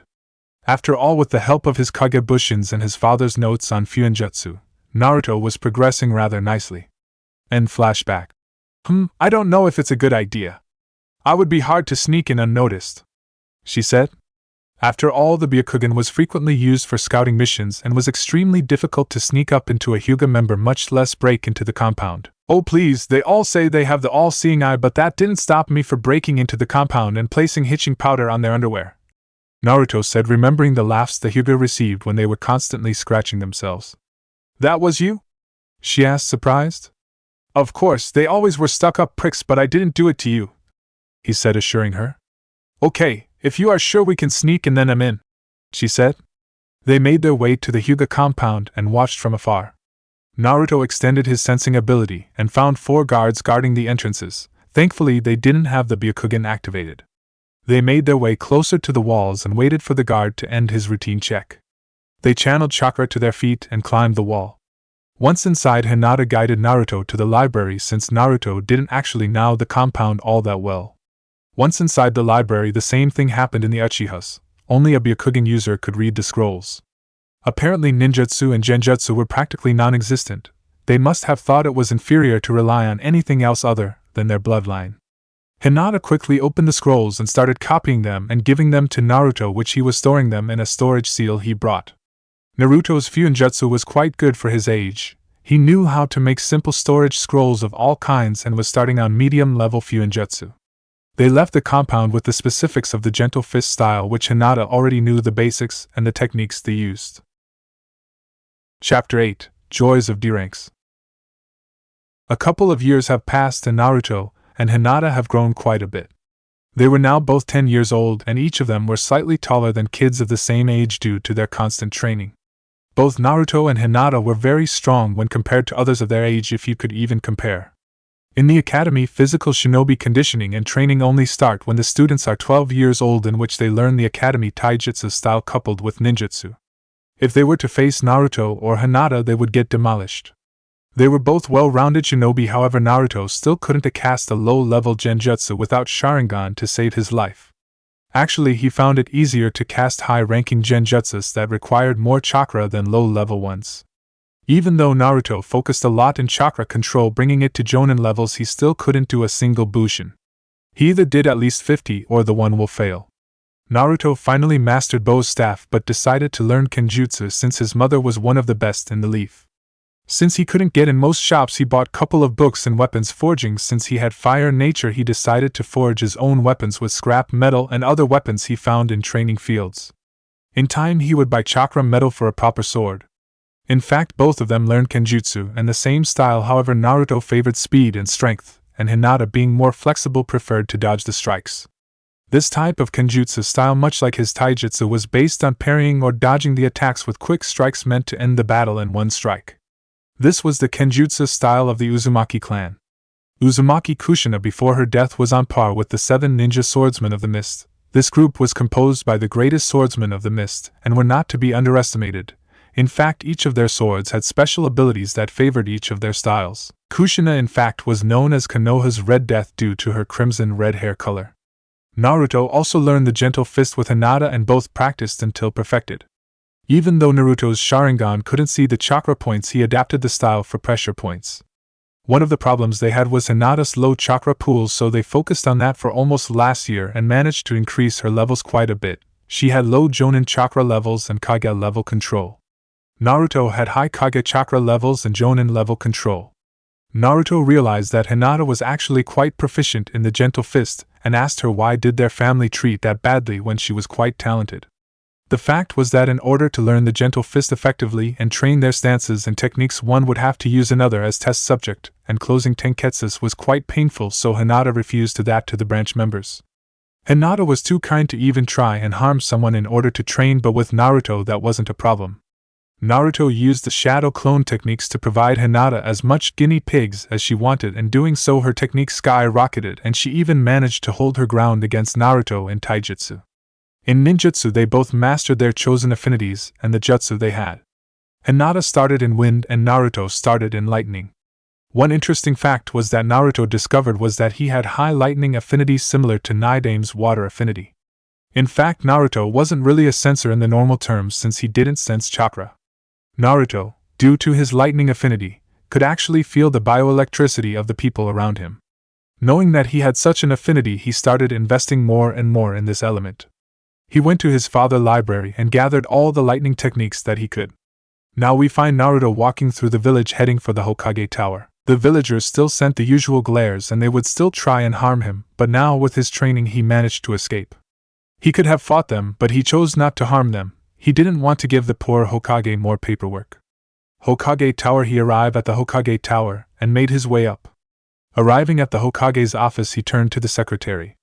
He never liked her, and the feeling was mutual. She was one of the idiotic civilians who couldn't tell the difference between a scroll and sealed kunai. "Just let it go, kid. Someday they will understand," the QB said. Naruto nodded inwardly. "Good morning, I came to talk with the Hokage. Is he available?" Naruto asked politely, as he for once didn't want trouble. She looked up and saw that thing in front of her, and with a disgusting face said, "What would the Hokage want with a thing like you?" She spat. "You should be careful on how you address me. One wrong word and I have permission to separate your head from your shoulders," he said in a serious tone while releasing a bit of killer intent, as she was a civilian and too much could kill her. "The Hokage will see you now," she quickly said, fearing for her life while showing a false smile. Naruto opened the door to see a smiling face of the Hokage. "Naruto-kun, how have you been?" the Hokage asked. "I'm fine, actually I have a favor to ask you," he said, to which the Hokage raised an eyebrow. "I'll do my best." "What do you need?" he said. "Well, you see, I'm running a bit low on cash this month, and I know that I'm not a shinobi yet, but would it possible for me to get a couple of D ranks?" he said, looking at the Hokage's thinking face. The Hokage pondered the situation. "Genins always hate these missions and they tend to stockpile, besides it couldn't hurt," he thought.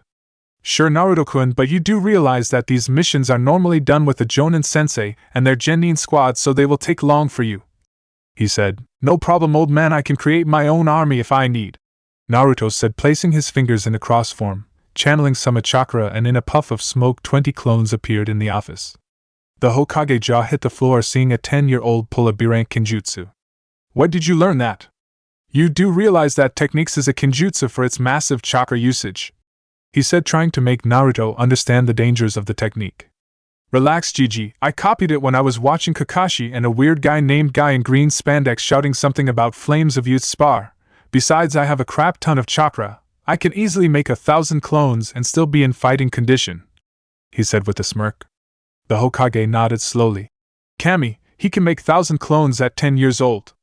I know he's a Jinchuriki, person with tail B sealed inside, but, damn, he will be a chakra powerhouse," he thought.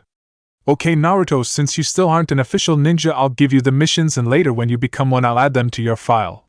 Come with me to the mission room," the Hokage said, and they both left the Hokage's office heading towards the mission room. Konoha's mission room. "So, let's see what we got here," the Hokage said, going through the available missions. "How many do you want? Seeing as you can create a bunch of clones, I think you might be able to clear our workload," the Hokage continued. Naruto pondered. "Give me 10 missions. If I have time today, I'll do a few more. Besides, Hinata decided to go visit Kurenai, so I'll have the day for the missions," Naruto said, picking the scrolls and opening the first.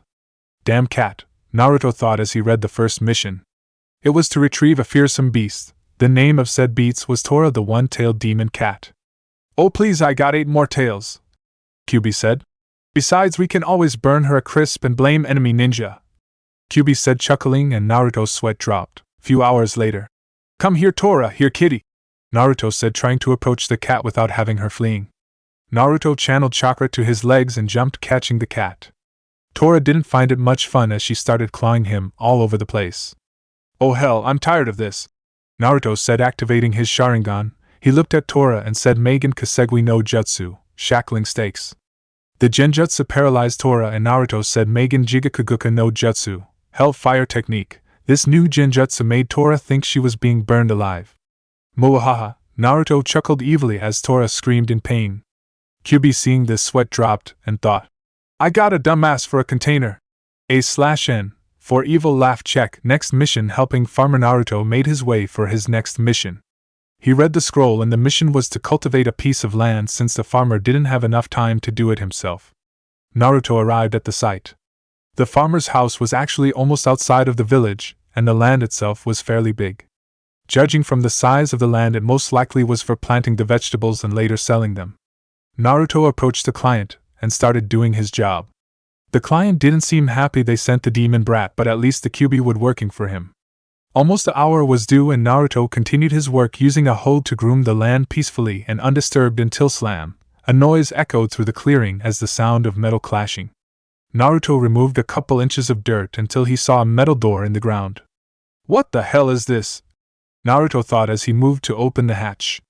Once opened, he saw a bunch of stairs that seemingly lead underground. As a curious kid he carefully made his way down. As he was going down, he couldn't help but notice the smell. One of the things of having the Kyuubi inside of him was that it gave enhanced senses, primarily smell and hearing. The smell itself was of death and putrefaction. "Something isn't right here," Naruto thought as he began to explore what appeared a vast underground base with a long corridor with multiple rooms connected. Checking a few rooms, even him couldn't help himself but to throw up. In one of the rooms of skeletons of people and a few others still decomposing. Going in further and checking another room, he could see vials spread along the table with strange colored liquids, and he wisely decided it would be best not to touch them. As he continued exploring the base, he kept wondering how could this exist here and be kept a secret. Judging by the looks of it, it seemed that whoever lived here left in a hurry. This smell, snakes, Naruto was thinking when suddenly he pieced together the facts. He read in the library about a shinobi that used snakes as summons and defected Konoha after was found doing twisted experiments with children that he kidnapped. Orochimaru, the snake Sannin, Naruto concluded and made a shadow clone and said, "Go tell the old man." The clone left, and Naruto continued exploring, gazing into the rooms so he could have a brief idea of what it contained. One of the rooms appeared to be a small study room. Entering the room and making his way to the table, he saw a few seals and a multitude of vials of blood with various names in them: Senju Hashirama, Senju Tobarama, Namikaze Minato, and few others Naruto didn't recognize. What could possibly Orochimaru want the blood of my father, not to mention the Senju brothers? Naruto kept wondering until he saw a few notes written in what it seemed to be a diary. He continued reading until that twisted bastard. Hokage Officer Hiruzen was having a normal day in his office, and by normal I say he was cursing Minato for leaving him with the paperwork, when suddenly he saw Naruto bursting through the door. "Old man," Naruto started. "I think I found one of Orochimaru's old bases." To which the Hokage yelled, "What?" "I was doing one of the missions and I was cultivating a field until I hit a metal hatch. After opening it and checking inside, it reeked of snakes, and there were dead bodies all over." Naruto said, "Anbu." The Hokage said, and in front of him appeared an Anbu with a weasel mask, kneeling before the Hokage and waiting for orders. "Bring me a Biki and Anko." "Hi, Hokage-sama," the Anbu said and vanished in a puff of smoke. The Hokage turned to Naruto. "Naruto, are the original?" he asked, to which Naruto shook his head negatively. "Boss isn't checking the rest of the base and making sure no one enters it," the close responded. "Then tell him to continue guarding the entrance until Anko and Ibiki arrive, then tell him to come here immediately after," the Hokage said, getting a nod before the clone dispelled. Orochimaru base. Naruto was still going through the base until the memories of the clone hit him, and he stopped and gathered what he was doing and made his way to the entrance. Naruto waited a couple of minutes before a man and woman dropped in front of him. The man was about 193 centimeters, 6 feet 4 inches, had wore traditional black Anbu pants and a black jacket. He also wore a long-sleeved black jacket and a scarf that covered the top of his head. The man had a few scars in his face. Naruto recognized him from a couple of pranks he pulled. He was Marino Ibiki, a Tokubetsu, special, jonin and the commander of Konoha's torture and interrogation force. Besides Ibiki was a woman who had approximately 167 centimeters, 5 feet 55 inches. She wore a full-body mesh armor with a short brown skirt and a long trench coat that barely covered her D-cup breasts. She had purple pineapple-style hair and brown eyes. Naruto assumed that this woman was Anko. Naruto, facing both of them, turned towards the woman and said, "I assume you are Anko. I'm the sexy and single Madarashi Anko," she exclaimed, pumping her fist in the air, to which Naruto's sweat dropped. "I was doing a D rank and came across this base, and after exploring it I concluded it belonged to Orochimaru, so I informed the Hokage. My work is done, knock yourself out," Naruto said and left towards the Hokage's office. Hokage's office. Naruto arrived at the Hokage's office and saw him with a saddened and thoughtful look. Naruto assumed it had to do with Orochimaru. After all, he was one of Hiruzen's most prized students, a genius that comes once in a lifetime. However, he got caught in his own ambitions. "I'm here, old man," Naruto said, getting the Hokage's attention. "I don't even know if this should be called luck or not," the Hokage said, sighing. Was Naruto's genius of an answer. "You said that you were low on cash and wanted a few D-ranks missions, and you end up finding one of my old students' laboratory." Naruto nodded and the Hokage continued. "Since you found it, I'm upgrading the mission to S rank. You are never to speak of it, and everything you found and saw inside you are never to reveal. Are we clear?" the Hokage said in serious and demanding tone. "Hi, Hokage-sama," Naruto replied as if he was the usual shinobi. That brought a small smile to the man's face. "I would call it luck," Naruto said, grinning. "Well then, I'm gonna get going. See you later, Gigi," he said, and the Hokage nodded. Once Naruto left the room, the Hokage leaned back in his chair, lost in his thoughts. The wonders of D-ranks, the Hokage thought, chuckling to himself. He got out of his thought and got back to work. The Hokage looked at the amount of paperwork and yelled, "Damn you, Minato!" Chapter 9: Academy Days and Graduation. 4 years later. The sun is just starting to appear and shine above Konoha. People are starting to open their shops for another ordinary day. However, to some people this is no ordinary day, if you can say so. For long years have passed and now both Naruto and Hinata are 14 years old and today is graduation day. During these last 4 years their growth was tremendous, and if we were to estimate their current level of power, one can say that in terms of skill Hinata's taijutsu is Kage level, same as Naruto's ninjutsu and taijutsu. However, if we were to be realistic, their taijutsu is Jonin level because, even though they both use gravity seals to increase strength and speed, their bodies are still developing and can't compete against adults with also lacking experience. However, these rules do not apply to ninjutsu, even less Naruto. With his massive chakra reserves that dwarf even the Hokage of the Leaf and reasonable control. In fact, Naruto must constantly train chakra control because of his ever-increasing reserves. In fact, Naruto is a chakra powerhouse in terms of ninjutsu. With his high affinity for lightning coupled with fire and wind natures, all of them offensive ones, there isn't much of an obstacle Naruto can't surpass. In the last 4 years Hinata has become master of her own taijutsu style derived from the gentle fist, to which she calls flowing fist, which, much like the name says, Hinata, due to her natural flexibility, flows through the enemy, dodging all offensive attacks while closing the enemy's chakra points. Even though her own taijutsu style is extremely strong, she still is very proficient in the original gentle fist. In Naruto's case, his taijutsu style is very different. He trained his father's style and mastered it. However, if the enemy had some sort of shield, attacking the enemy pressure points would be pointless, A/N, no pun intended. So Naruto developed his very own style, combining the best defensive style of the Goken, strong fist, and pressure point damage with the defensive style of the Uchiha's interceptor fist, creating what he called Dragon Fist. However, he can add one small twist, if you can call it that. Naruto, after his training in lightning, managed to envelop his own fists and foots in a coat of lightning chakra, which, if makes contact with the enemy, can either massively increase the power of the strike, or send the lightning chakra to the enemy's chakra circulatory system to effectively numb the area of the hit. This taijutsu style is called Raiken, lightning fist. Actually, since both Naruto and Hinata have wind affinity, they can create invisible chakra wind blades in their fingers. Invisible to anyone without Jujutsu, of course. Using this technique, they can inflict damage to wherever they hit, damaging their muscles and disabling the enemy. In the ninjutsu department, one can say Naruto is a monster. With his 3 affinities completely mastered and all of them offensive, Naruto is a force to be reckoned with. His arsenal contains a vast amount of techniques for every affinity, including a few creations of his own. Even though Hinata has high chakra levels if compared to anyone her age, she has Jonin level chakra reserves when should be Genin. Her advantage over Naruto comes from extreme high chakra control, rivaling Tsunade herself. Due to her control, SE learned a few medicinal jutsus for self-healing if necessary, since Naruto has the fox's chakra. Going for the genjutsu section, let's just say the Naruto sucks at it.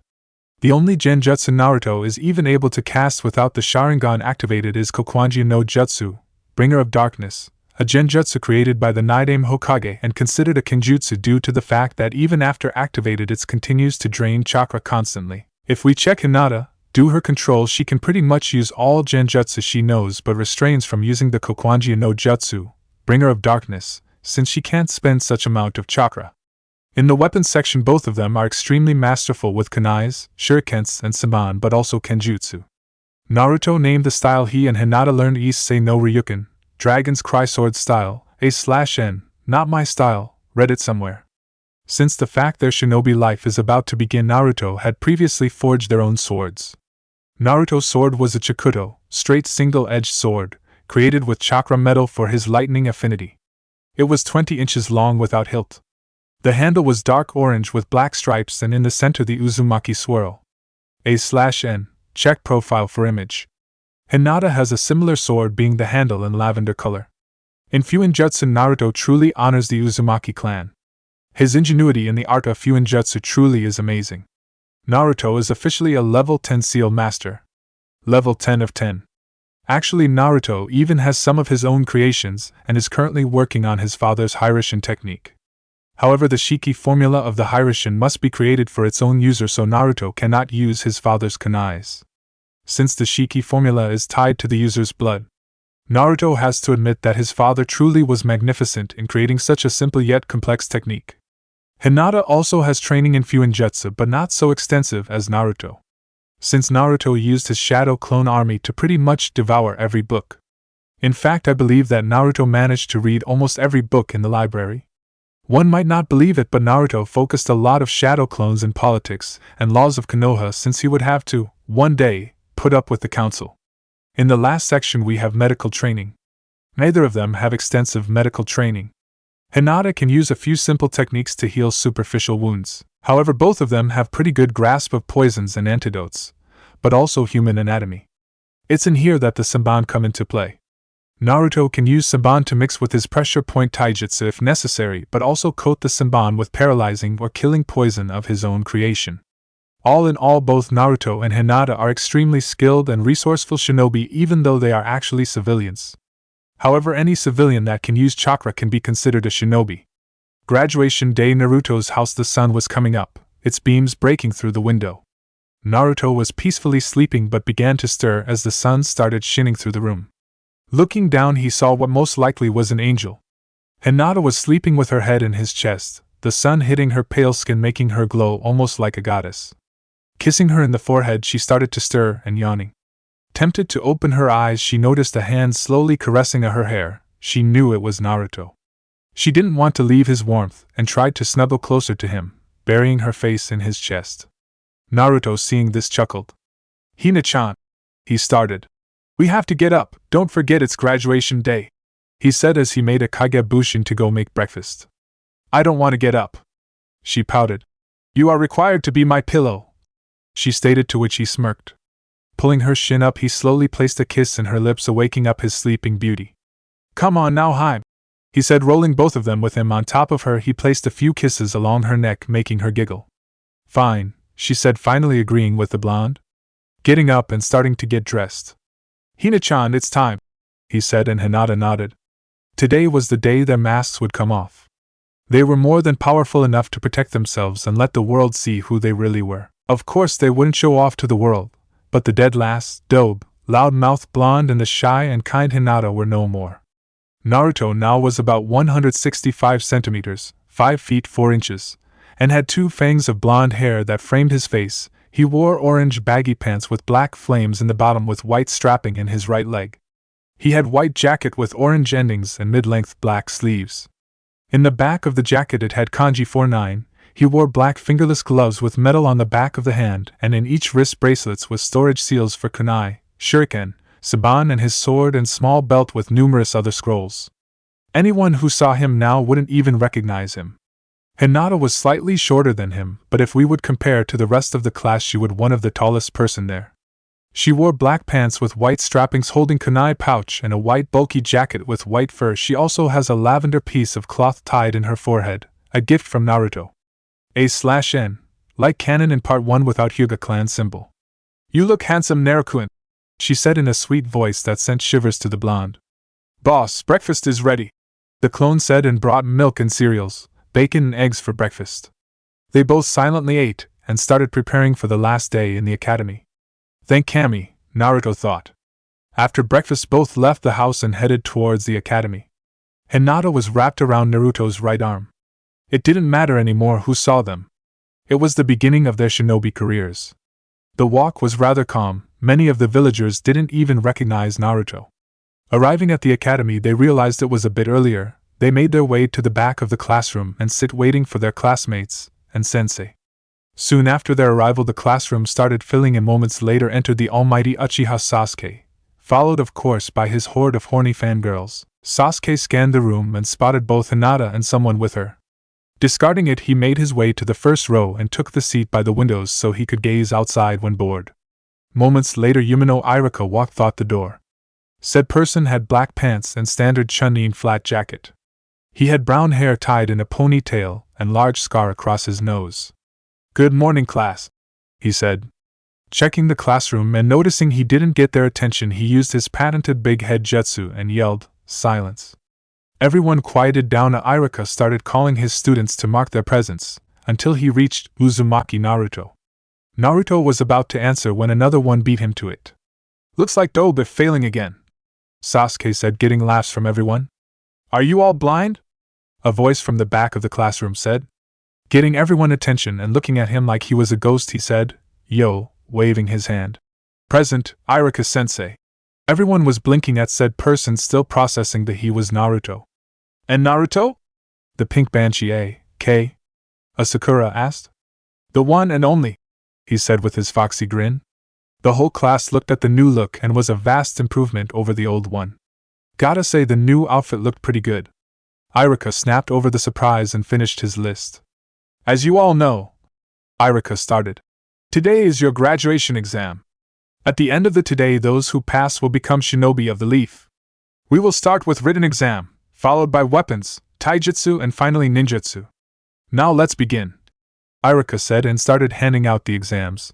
As he got near Naruto, a discreet smile appeared in Mizuki. Mizuki was Iruka's assistant, and like many others he hated the demon brat, and tried everything so he could fail and have his revenge. Naruto sensed something strange about his exam and discreetly activated his Sharingan, and discovered a well-placed genjutsu in his test. Making a half-tiger hand seal and saying in his mind Ki, the genjutsu dispelled and showed the real exam that Naruto started filling, and after 20 minutes he was already done, as was Hinata, and both waited for the rest of the class. Okay class, time's up, Iruka said, and Mizuki got up and started collecting the exams. After which the class moved to the training field for the weapons exam. Alright class, you have here 10 kunai and 10 shuriken that you must throw and hit the marks, Iruka explained and started calling names, and each of the students moved forward for the evaluation.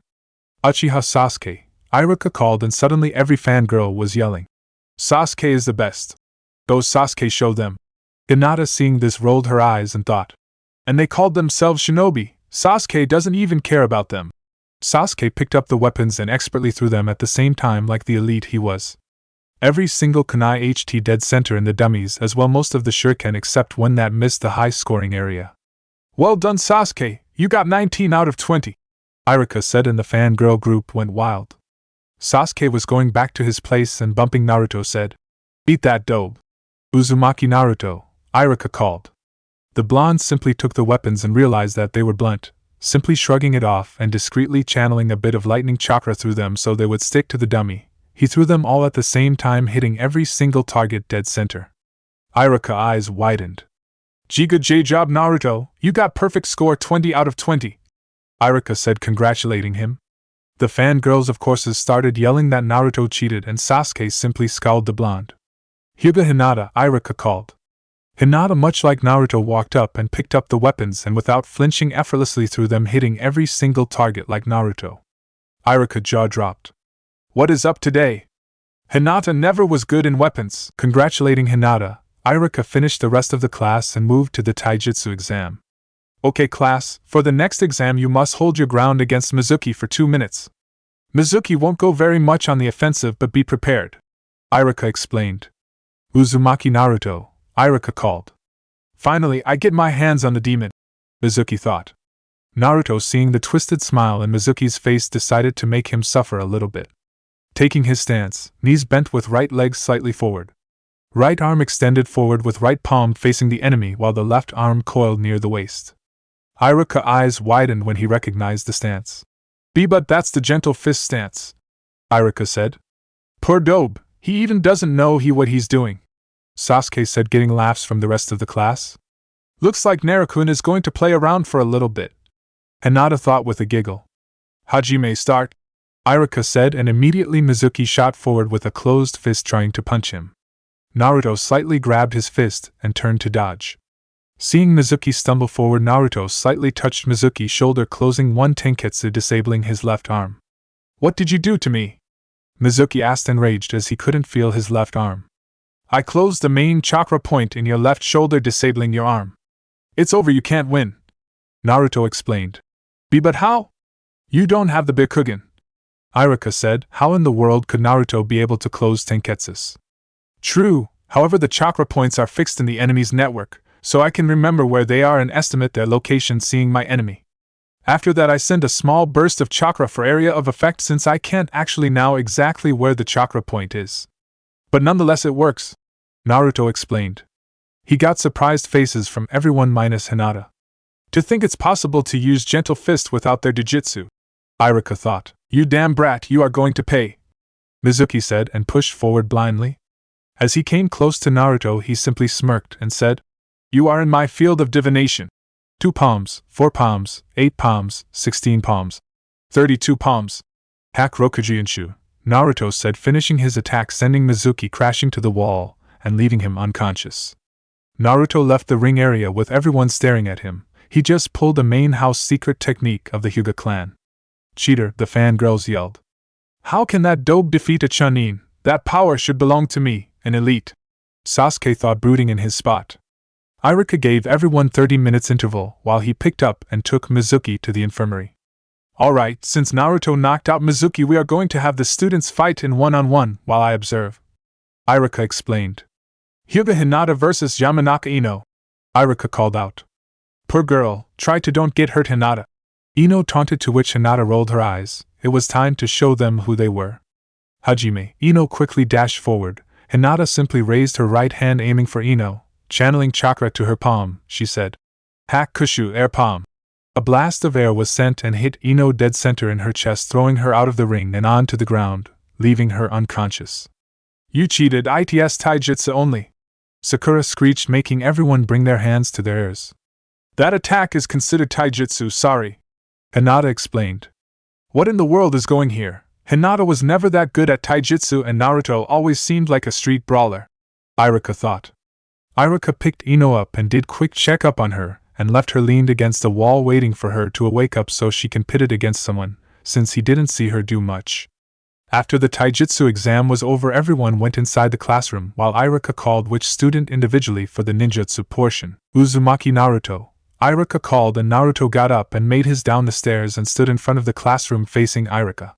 Good luck, Dobe, you are going to need it, Sasuke said, smirking. Fool, Naruto thought. Okay, Naruto, please perform the Henj no Jutsu, Iruka said, and there was a poof of smoke, and in front of Iruka was a man that, even though Iruka knew it was a Henj, gave him shivers as he looked at his eyes. The man's eyes were glowing and it was the Sharingan. The man in front of Iruka was Uchiha Madara. Why of all people did you pick that man? Kyuubi asked. The Kyuubi despised Madara after all. You may not like him, and he may have done more bad than good, but he still was a powerful shinobi and I have his legacy to honor. Naruto thought, getting sneer from the Kyuubi. Interesting choice, Iruka said, discarding the shivers and continuing with the exam. Now get ready for Kawarimi, said Iruka as he picked up a blunt kunai and threw it at Naruto. Naruto switched with a chair that was nearby. Well done, Naruto, now do at least 2 bushins, Iruka said. Naruto always sucked at bushins and Naruto himself knew he couldn't create a single bushin to save his life. Bushin no Jutsu, Naruto said, and tried to release the least amount of chakra possible. There was a poof of smoke and in the ground there was a dead clone. The whole class started laughing. Still can't do a damn bushin, Iruka-sensei, is it okay if I use another type of bushin? Naruto asked. Sure, not problem, Iruka answered, wondering what kind of bushin Naruto was going to do. Kage bushin no Jutsu, Naruto said. There was a poof of smoke and in front of Iruka were 10 perfect clones of Naruto. Naruto smirked at the reaction of his teacher.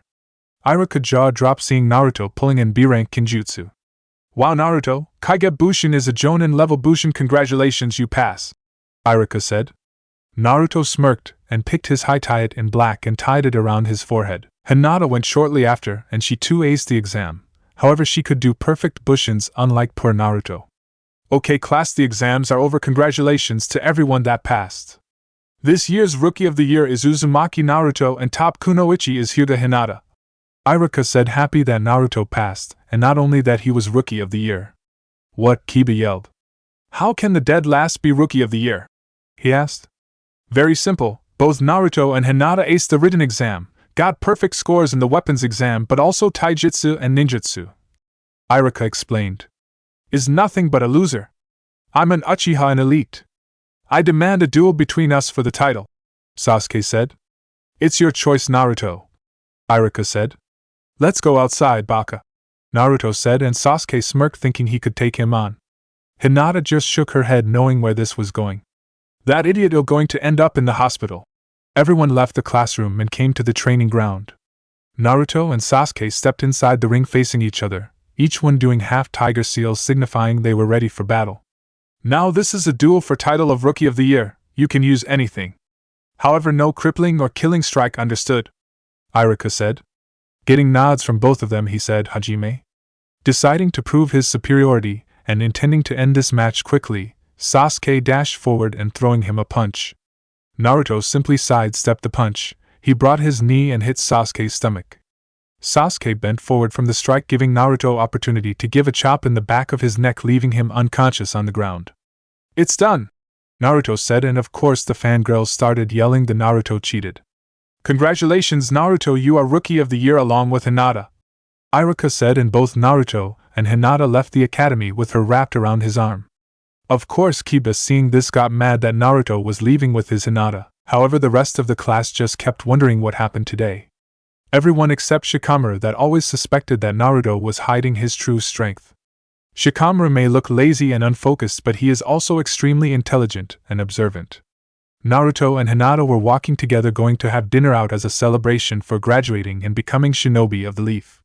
They were walking to Ikaraku's when Naruto sensed someone running through the woods. Of course, Naruto remembered when Hinata was kidnapped. People running through the woods is always suspicious. Both of them decided to see what was happening and went after that person. Outpost Mizuki was running through the woods with a large scroll in his back, unaware that he was being tailed. Stopping near a small shack, he sat on the ground, opened, and started reading from the scroll. With the scroll of seals, Orochimaru-sama is going to give more power than I can dream of, Mizuki thought out loud. Naruto and Hinata, wearing this, were about to jump him and retrieve the scroll when out of the sudden Iruka dropped in front of Mizuki. Mizuki, how could you do this? You betrayed the leaf, Iruka said. He didn't understand how his best friend could betray the leaf and steal the scroll. Simple, Iruka, I want power, and when I give Orochimaru-sama this scroll, he's going to give more power that you can dream of, Mizuki said. He pulled a couple of shurikens and threw them at Iruka, yelling, Shuriken Kagebushin no Jutsu. The shurikens multiplied to 20. Iruka, seeing this, hesitated and ended up pinned against a tree. Mizuki took out a Fuma shuriken and dashed forward with it, spinning, intending to end Iruka once and for all. Naruto, seeing this, jumped in the middle of them, kicking Mizuki back. Naruto, Iruka said, surprised to see him. Hinata, heal Iruka-sensei, I'll take care of him, Naruto said. Hi, she replied and started healing Iruka. You damn demon! Have you ever wondered why everyone hates you? Mizuki asked, and Naruto raised an eyebrow. No, Mizuki, it's forbidden, Iruka yelled. 14 years ago the Yondaime didn't kill the Kyuubi, he sealed it in you. You are the Kyuubi reborn, Mizuki said, expecting to break the brat so he could escape. Are you an idiot? He asked rhetorically. Mizuki narrowed his eyes, wondering how it didn't do anything. I've known about the Kyuubi since I was 5 years old, hell, I've been talking to him ever since. Did you even wonder why I have the kanji for 9 in my jacket? It's because I take pride in being a Jinchuriki. My life may not have been easy, but I'm happy that the Yondaime chose me, Naruto said, getting shocked faces from both Mizuki and Iruka. Enough talk, and since you broke the third's law, I have permission to kill you, Naruto explained. Try it, demon fox, Mizuki said, and took the last of Fuma shurikens and threw it at him. Naruto dodged the shuriken and went through a couple of hand seals and said, Katan, Gakakyu no Jutsu, great fireball technique. Mizuki's eyes widened when he saw the fireball coming. He jumped to the left where Naruto was waiting and gave him a fierce kick to the ribs, sending Mizuki crashing to the trees. Mizuki barely got up since he got a couple of broken ribs. Trying his best to find the demon brat when suddenly something grabbed his ankle. Looking down, he saw a hand sticking of the ground, grabbing him tightly. Doton, Shinjuzanshu no Jutsu, double suicide decapitation technique, Naruto said, dragging and burying Mizuki, leaving only his head out of the ground. Mizuki tried to get out but got nowhere. Naruto picked up the scroll of seals and caught a glimpse of a technique. Opening the scroll, it said, Banshin Daibakuha, clone explosion, B rank. Closing the scroll, he put it in his back and went to Iruka as Hinata was finishing to heal him. How are you feeling, Iruka-sensei? Naruto asked. Iruka was one of a few people Naruto cared about. I'm fine, thanks to you, he replied. Moments later, Anbu arrived at the scene and took Iruka, Naruto, and Hinata to the Hokage and Mizuki to Ibiki. Hokage office. Anbu arrived with the three of them at the Hokage office. Naruto delivered the scroll of seals to the Hokage. Well done, Naruto. Due to yours and Hinata's help, we managed to secure the scroll of seals and catch a traitor. I'm considering this a B-rank mission. I saw what happened through my crystal ball, and I know you learned a jutsu from the scroll. Just be careful with that one, Anything else I might do for you in compensation? The Hokage asked. He was secretly happy that Naruto took his training serious. Actually, there is Gigi, Naruto said and got smacked in the head by Iruka. Show some respect to the Hokage, you brat, Iruka said. Hey, don't worry so much, Iruka, the Hokage said. I want to ask you if I could be on the same team as Hinata-chan and without Sasuke. We both know there will come a time I will need my eyes and I don't want problems, he said, and the Hokage raised an eyebrow considering the request. I know what you are thinking. I bet you were considering placing me along with Sasuke and Hinata, since Rookie of the Year goes with Kunoichi of the Year, and create a heavy assault team, Naruto explained and continued. However, you can still get the same benefits if you have Kiba, Sasuke and Sakura for the heavy assault team, and you can have a perfect tracking team along with heavy assault with me, Hinata and Shino, since I have my eyes and I'm a sensor, Naruto finished. Eyes? Iruka asked. The Hokage, seeing Naruto asking him what to do, silently said, It's up to you, Naruto, the Hokage said. Iruka-sensei, if you promise to not tell anyone until I reveal it, I will tell you, Naruto said, and Iruka replied, You can trust me, Naruto, you know that. Look into my eyes, Naruto said and closed them. Slowly opening them for dramatic effect, they were blood red with 3 tomos in each eye. Naruto's eyes were a fully matured Sharingan. Holy shit, Iruka yelled. Naruto simply rubbed the back of his head. That's why you transformed into Madara during the exam, Iruka said, and the Hokage raised an eyebrow. Of course, sensei, I have a legacy to keep. After all, Madara was my grandfather, Naruto said. Iruka's jaw dropped hearing this. Naruto was the grandson of one of the most powerful shinobi to ever live. Naruto, you really are the #1 unpredictable ninja of Konoha, he said, and both Naruto and the Hokage laughed. Naruto, if you have a fully matured Sharingan, how could you be the dead last up until now? Iruka asked. Deception is a ninja greatest tool. I listened to some of your lectures, hey, he said, smirking, to which Iruka just dumbly nodded. All is well when ends well. Naruto, I agree with your request. Be at the academy next week for team placement. See you tomorrow, the Hokage said. Naruto, Hinata, how about I take to ramen as a thank you? Iruka asked, and of course Naruto agreed, jumping the air. The Hokage just shook his head, seeing all 3 of them leaving his office. He sighed and picked up the pencil, and oh, the Hokage yelled, seeing paperwork pop up out of nowhere. Naruto, hearing the Hokage yell, thought, maybe I should tell him one of these days. Chapter 10 Problems. Iruka, Naruto and Hinata walked peacefully to Ichiraku's ramen stand, a thank you from Iruka for Naruto and Hinata saving his life. Iruka got injured by the shuriken rain, but Hinata did a wonderful job healing them. Naruto, Iruka and Hinata sat down at the ramen stand. Why, old man, come here, I'm hungry, Naruto yelled. Oh, Naruto, glad to see you and Hinata, Tochi said, and both nodded. Okay, since Iruka-sensei is paying, you can start with 10 bowls of pork ramen for me, Naruto said, and Iruka widened his eyes, thinking if it was a good idea offering him dinner. I'll take 2 bowls of vegetable ramen, Hinata said. I'll take 1 bowl of shrimp ramen. Say, Hinata? Iruka said, getting her attention. Were you faking with Naruto since the beginning? Iruka asked. Of course, you actually don't know, but we are boyfriend and girlfriend, she said, giving Naruto a kiss on the cheek, making the blonde blush. Who would have thought? Damn, you are some good actors, Iruka said, getting chuckles from both of them. Why did you hide your strength, even your relationship? Iruka asked. You know that I'm the Kyuubi Jinchuriki, right? Naruto asked, and Iruka nodded. And pretty much all the villagers and almost all of the shinobi hate me for carrying him. To them I'm a painful reminder on that night. You know that they tried to hurt or kill me many times. If the civilian council knew how strong I was, they would do everything they could to stop the demon from getting strong, he said. The reason I decided to hide our relationship was pretty much the same reason. They would try and hurt her as well. I've already heard some calling her demon whore, and I'll be damned if I would let anyone hurt her. I would faster burn this village to the ground than allow anyone to place their hands on her. So we decided to stay in the shadows until we were strong enough to protect ourselves, he concluded. Iruka was surprised how the #1 knucklehead thought of everything. He would never in a million of years think the Naruto was so clever and insightful. You certainly fooled me, Iruka said, and everyone laughed. They started eating calmly. And you, Hinata, I get the feeling that you are not the shy girl, he said, pointing to her. She giggled and answered. I was shy when I first met Naruto, but over the years I grew out of it thanks to him. Also, who did you think helped him in his pranks? She said, laughing, and Irika's jaw dropped. Actually, I kinda liked acting shy and letting everyone else brag about how good they are. How strong are you really? Irika asked in a serious tone. Well, we've never matched against anyone other than ourselves, but the fur ball says we are around Jonin in terms of taijutsu and ninjutsu. I suck at genjutsu, so around low chunin in that. Other than that, I'm level 10 seal master. Naruto explained, and of course Irika didn't even know what to say, poor guy. Wait, if you are Jonin level, how the hell can't you do a single bushin? Irika asked, and Naruto chuckled.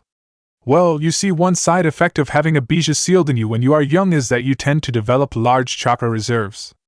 I estimate I have about 4 times more chakra than Gigi, so, even though I have Jonin level chakra control, I still have too much chakra to perform a single bushin. Naruto explained. Irika didn't know what to think or do. The academy dead last was Jonin level, had 4 times to Hokage chakra reserve, and was a seal master. Besides all that, he had a matured Sharingan. Irika did what he could do and fainted. Why wake up, sensei, you still got to pay up, Naruto yelled, trying to wake the fainted Irika. Council room. The Hokage was approaching a room. Standing near its double doors was an Umbu guarding it. The Umbu bowed to the Hokage and opened the doors. The Hokage entered the room, and to his left were seated the clan heads of Konoha, also known as the Shinobi Council, and to his left were a few important civilians known as the Civilian Council.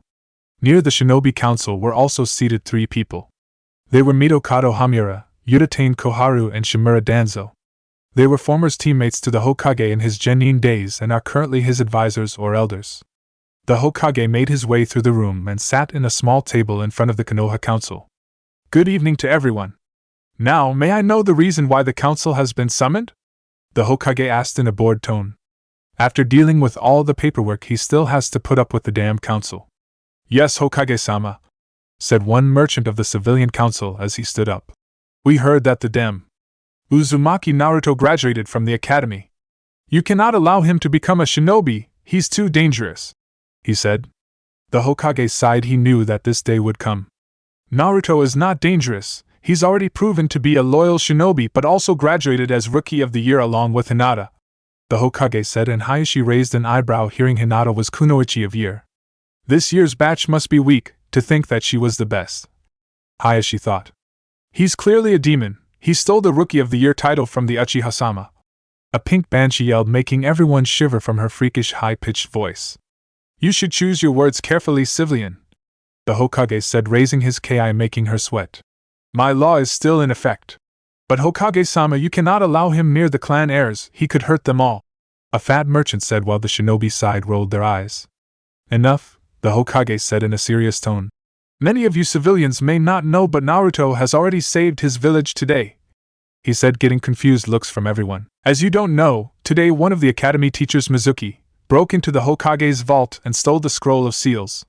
He was intercepted by Yumino Irika and they engaged in combat. If Naruto and Hinata didn't show up, Irika would be dead and the village without the scroll. Hinata managed to heal Irika and Naruto defeated a Chunin, the Hokage concluded, and everyone gasped. A fresh rookie from the academy defeating a Chunin is almost unheard of.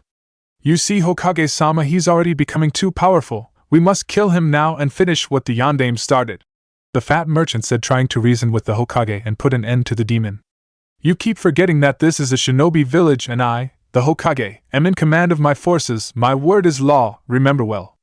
This meeting is adjourned, the Hokage said, rubbing his temples. I'm getting too old for this shit, he thought as he watched everyone leave the room. Later that night, everyone in the village was sleeping peacefully, including our favorite pair, Naruto and Hinata. They were sleeping like usual, cuddled together. Naruto had his chest pressed against her back, pulling her closer to him. 2 figures were seen dashing through the roofs. They wore the standard Jonin outfit for Konoha. The high tied in the forehead, the Jonin flat jacket, and black umbu pants with white strapping in the ankles. So you remember the plan?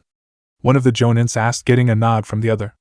Let's get this over with so we can collect our pay, the other said, and rushed towards the destination. They arrived at the red light sector and very quietly made their way into a house. The house itself seemed old with a few patched holes in the outside's walls. They approached the window and saw the sleeping pair, the demon and its whore.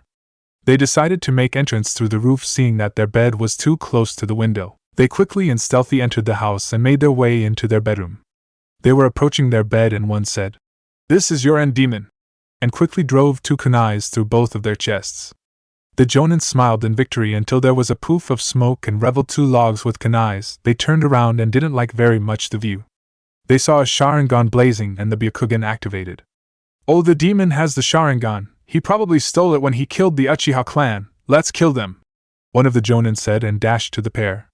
"Okay, Hinata, you take one, I'll take the other. Be careful, they are Jonin, we might be skilled but they have more strength than us," Naruto said. "Hi," she replied and dashed to intercept one of the Jonins. With Naruto. "Why are you attacking us? It's a crime to attack a fellow shinobi of the leaf," Naruto asked, knowing pretty much the answer.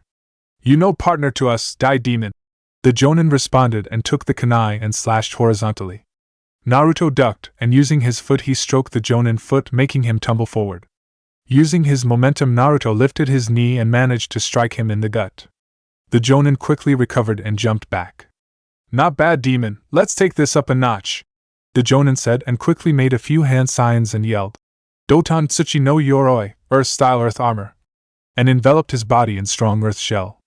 "He's using an earth shell, good thing my main affinity is lightning," Naruto thought. They dashed forward and exchanged a few blows. Thanks to the Sharingan, Naruto managed to block or dodge every single one of them. However, due to enemies' armor, his strikes were ineffective, and he couldn't attack any pressure point. Naruto switched to his own nintaijutsu style, the lightning fist. Naruto charged his hands and feet in a coat of lightning chakra. He dashed forward and went for low kick. The Jonin jumped up to avoid it. Naruto quickly recovered and sent a massive punch to Jonin's chest, destroying his armor and sending him against the wall. "That hurt, you damn brat," the Jonin yelled. They both engaged again, but Naruto had the upper hand. Deciding to end it and going to help Hinata, Naruto sidestepped a punch and infused his fingers with lightning chakra and pressed hard against the Jonin's head near the ear, discharging the chakra in his vagus nerve, sending the Jonin to cardiac arrest. A/N. By the way, the vagus nerve does exist, and if pressed with enough strength messes up with heart's rhythm, or something similar. I'm not a medic, rather an engineer, but I know a few things XD. Naruto left the Jonin shaking in the floor and left him to go help Hinata.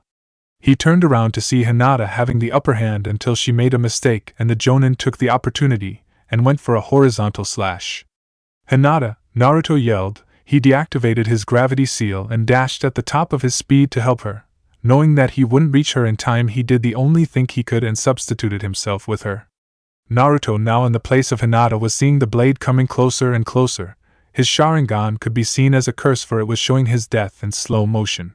He tried to bring his kunai to block the sword, but it was too late. Just as the blade was about to make contact, Naruto unwittingly channeled a massive amount of chakra to his eyes until they started spinning and reversing its colors. Suddenly everything became even clearer, and time seemed to slow down even more. Naruto was watching the blade come closer and closer, and just as it was about to make contact with his skin, the strangest thing happened. The blade continued in its path as if slicing cleanly through him, but Naruto didn't feel any pain. The enemy Jonin didn't know what was happening. His blade seemed to phase right through the demon as if he wasn't even there. The blade left his body as if nothing ever happened. It was then he looked at his eyes. Instead of the blood-red eyes with black tomos, Naruto's eyes switched to being pure black, and in the middle a glowing red cracked circle with 3 red orbs on it. The Jonin didn't know what it was, but it was too late. A/N. Check profile for image. Naruto caught the Jonin's hand as it left him and broke his wrist, making him drop the sword. Naruto looked him in the eyes, with his Sharingan spinning, and said, "Genjutsu force sleep." As he said, the Jonin fell to ground unconscious. Naruto turned to Hinata, who was too stunned with what happened that she didn't even saw him approach. "Hinata, are you alright? Are you hurt?" Naruto asked, concerned with her. "I'm not hurt thanks to you," she said, and hugged him and cried. "I can't believe they would drop so low to attack us in the night. I guess I was too optimistic," Naruto thought. They separated until Hinata looked at him and gasped. "Naruto, your eyes," she said. Naruto didn't know what she was talking about and went to the bathroom and looked in the mirror and raised an eyebrow. "What the hell is this?" he thought. "That kid is the next form of the Sharingan, known as the Eternal Manjiki Sharingan. You are very lucky to have awakened it." That particular eyes only awakens in life and death situations or through intense training. The QB explained. So that's why that blade passed right through me, it must be a power of it. He thought. I guess, but I never seen that one in particular. I've seen Madara's techniques using those eyes, but I don't know how to use them, so you will have to figure it out. Deal with the intruders, I'll explain something about those eyes later.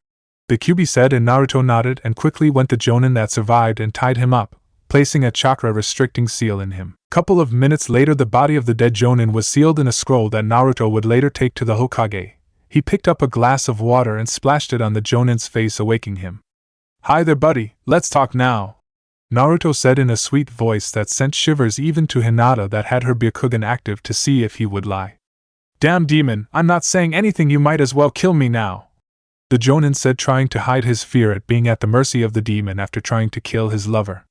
Where's the fun in killing you? Naruto said and activated his normal Sharingan and said, Meigen Jigakuguka no Jutsu, Hellfire Technique. The Jonin was trapped in the Genjutsu and felt like he was being burned alive. Since he was tied up and had chakra restriction seal, he couldn't break the illusion. This went on for a few minutes until the Jonin decided he couldn't bear it anymore. Okay, I'll talk, please stop, he begged, until Naruto ended the jutsu and looked him with his Sharingan along with Hinata checking for lies. Listen well, I'll only say this once, Naruto said with his Sharingan glowing, making the Jonin nod quickly. Why did you decide to attack us? Naruto asked. He wanted to know why all of a sudden they decided to take such a direct approach against him. It was a deal, me and my friend would kill you for a payment, the Jonin explained, looking at the corpse of his friend and thinking it was a mistake to accept it, but it was too late now. I see, and who requested the mission?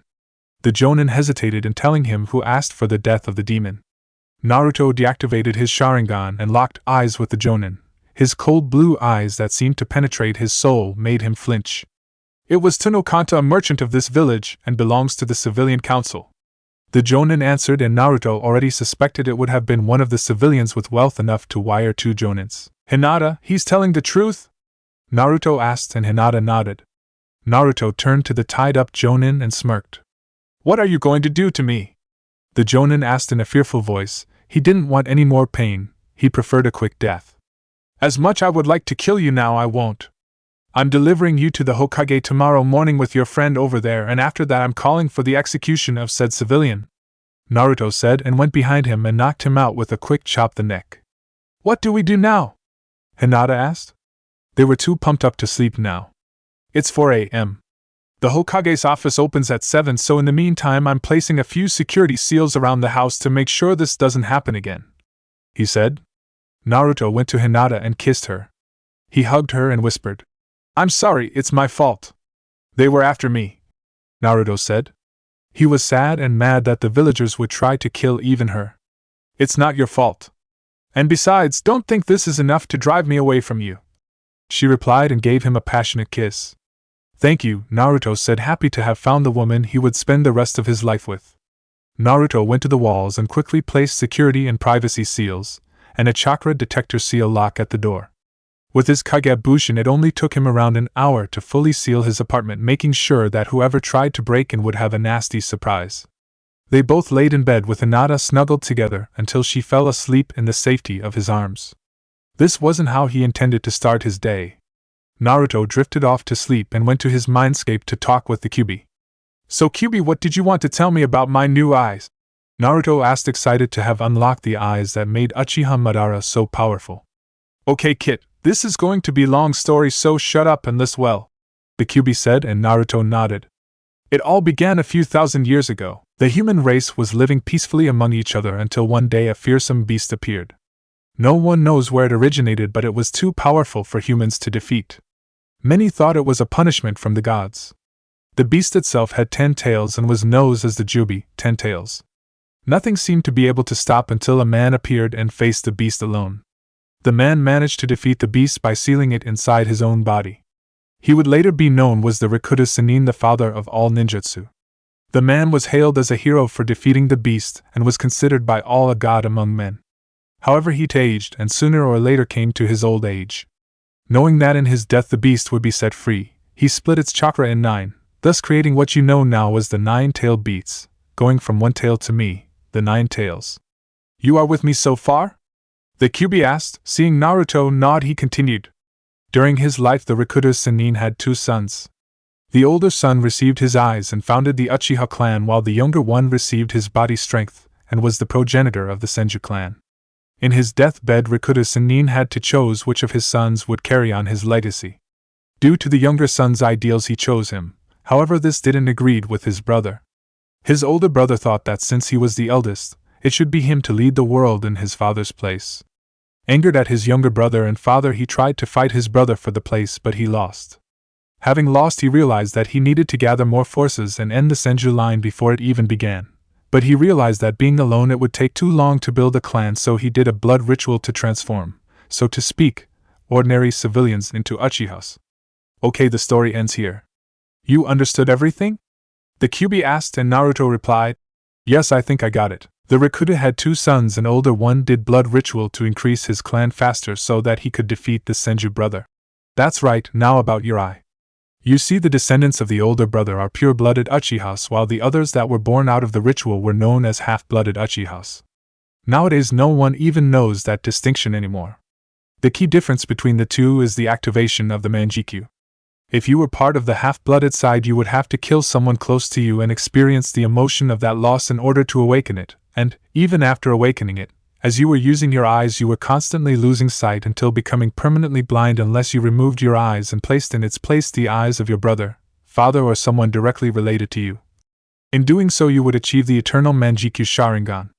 However, the pure-blooded Uchihas achieved the Manjikyu differently.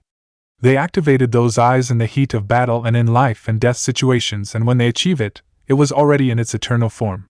The line of pure-blooded Uchihas was Uchiha Madara's line. Since he only had Minato and his brother didn't have any son that we know of, currently you are the last of the pure-blooded line. The Kyuubi concluded. Does that mean that one day my sons would be able to have the Manjikyu? Naruto asked.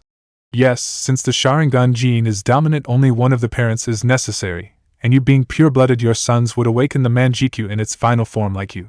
The Kyuubi answered. It's good. I wouldn't even think about killing someone close to me for power. I have a question though. I've read that Madara stole his brother's eyes. Naruto wondered. You can't trust everything you read. He might have stolen them, but he didn't need them. The Kyuubi replied. Now that I think about it, that Baka is constantly bragging about being an Uchiha, and he isn't even pure-blooded. Naruto said, laughing. Thanks. It's almost 7 a.m. I'll see you later, Naruto said and left the mindscape. Naruto got up and picked up the scrolls containing the 2 Jonin. He and Hinata got dressed and made their way to the Hokage Tower to start the day by giving the old man a nice early, fresh headache. Hokage Tower. The Hokage was currently leaning in his chair enjoying a cup of hot tea to jump-start him in his paperwork. It truly was the nightmare of all Kages. Suddenly there was a knock on his door. Come in, the old Hokage said. The door opened and he saw an unhappy Naruto carrying 2 scrolls with Hinata. This can't be good, he thought. Naruto-kun, how are you doing? He asked. We are doing fine, better than these 2 in fact. Naruto replied and tossed the scrolls to the Hokage. Naruto, what is this? The Hokage asked. Open them and see for yourself. The Hokage opened both scrolls and saw it was a sealing scroll. He channeled chakra through both of them, and on the floor appeared a dead Jonin, while the other was tied up but awake. Naruto, what's the meaning of this? The Hokage asked in a serious tone. Naruto walked to the tied-up Jonin and removed the duct tape from his mouth and asked, Would you do the honors?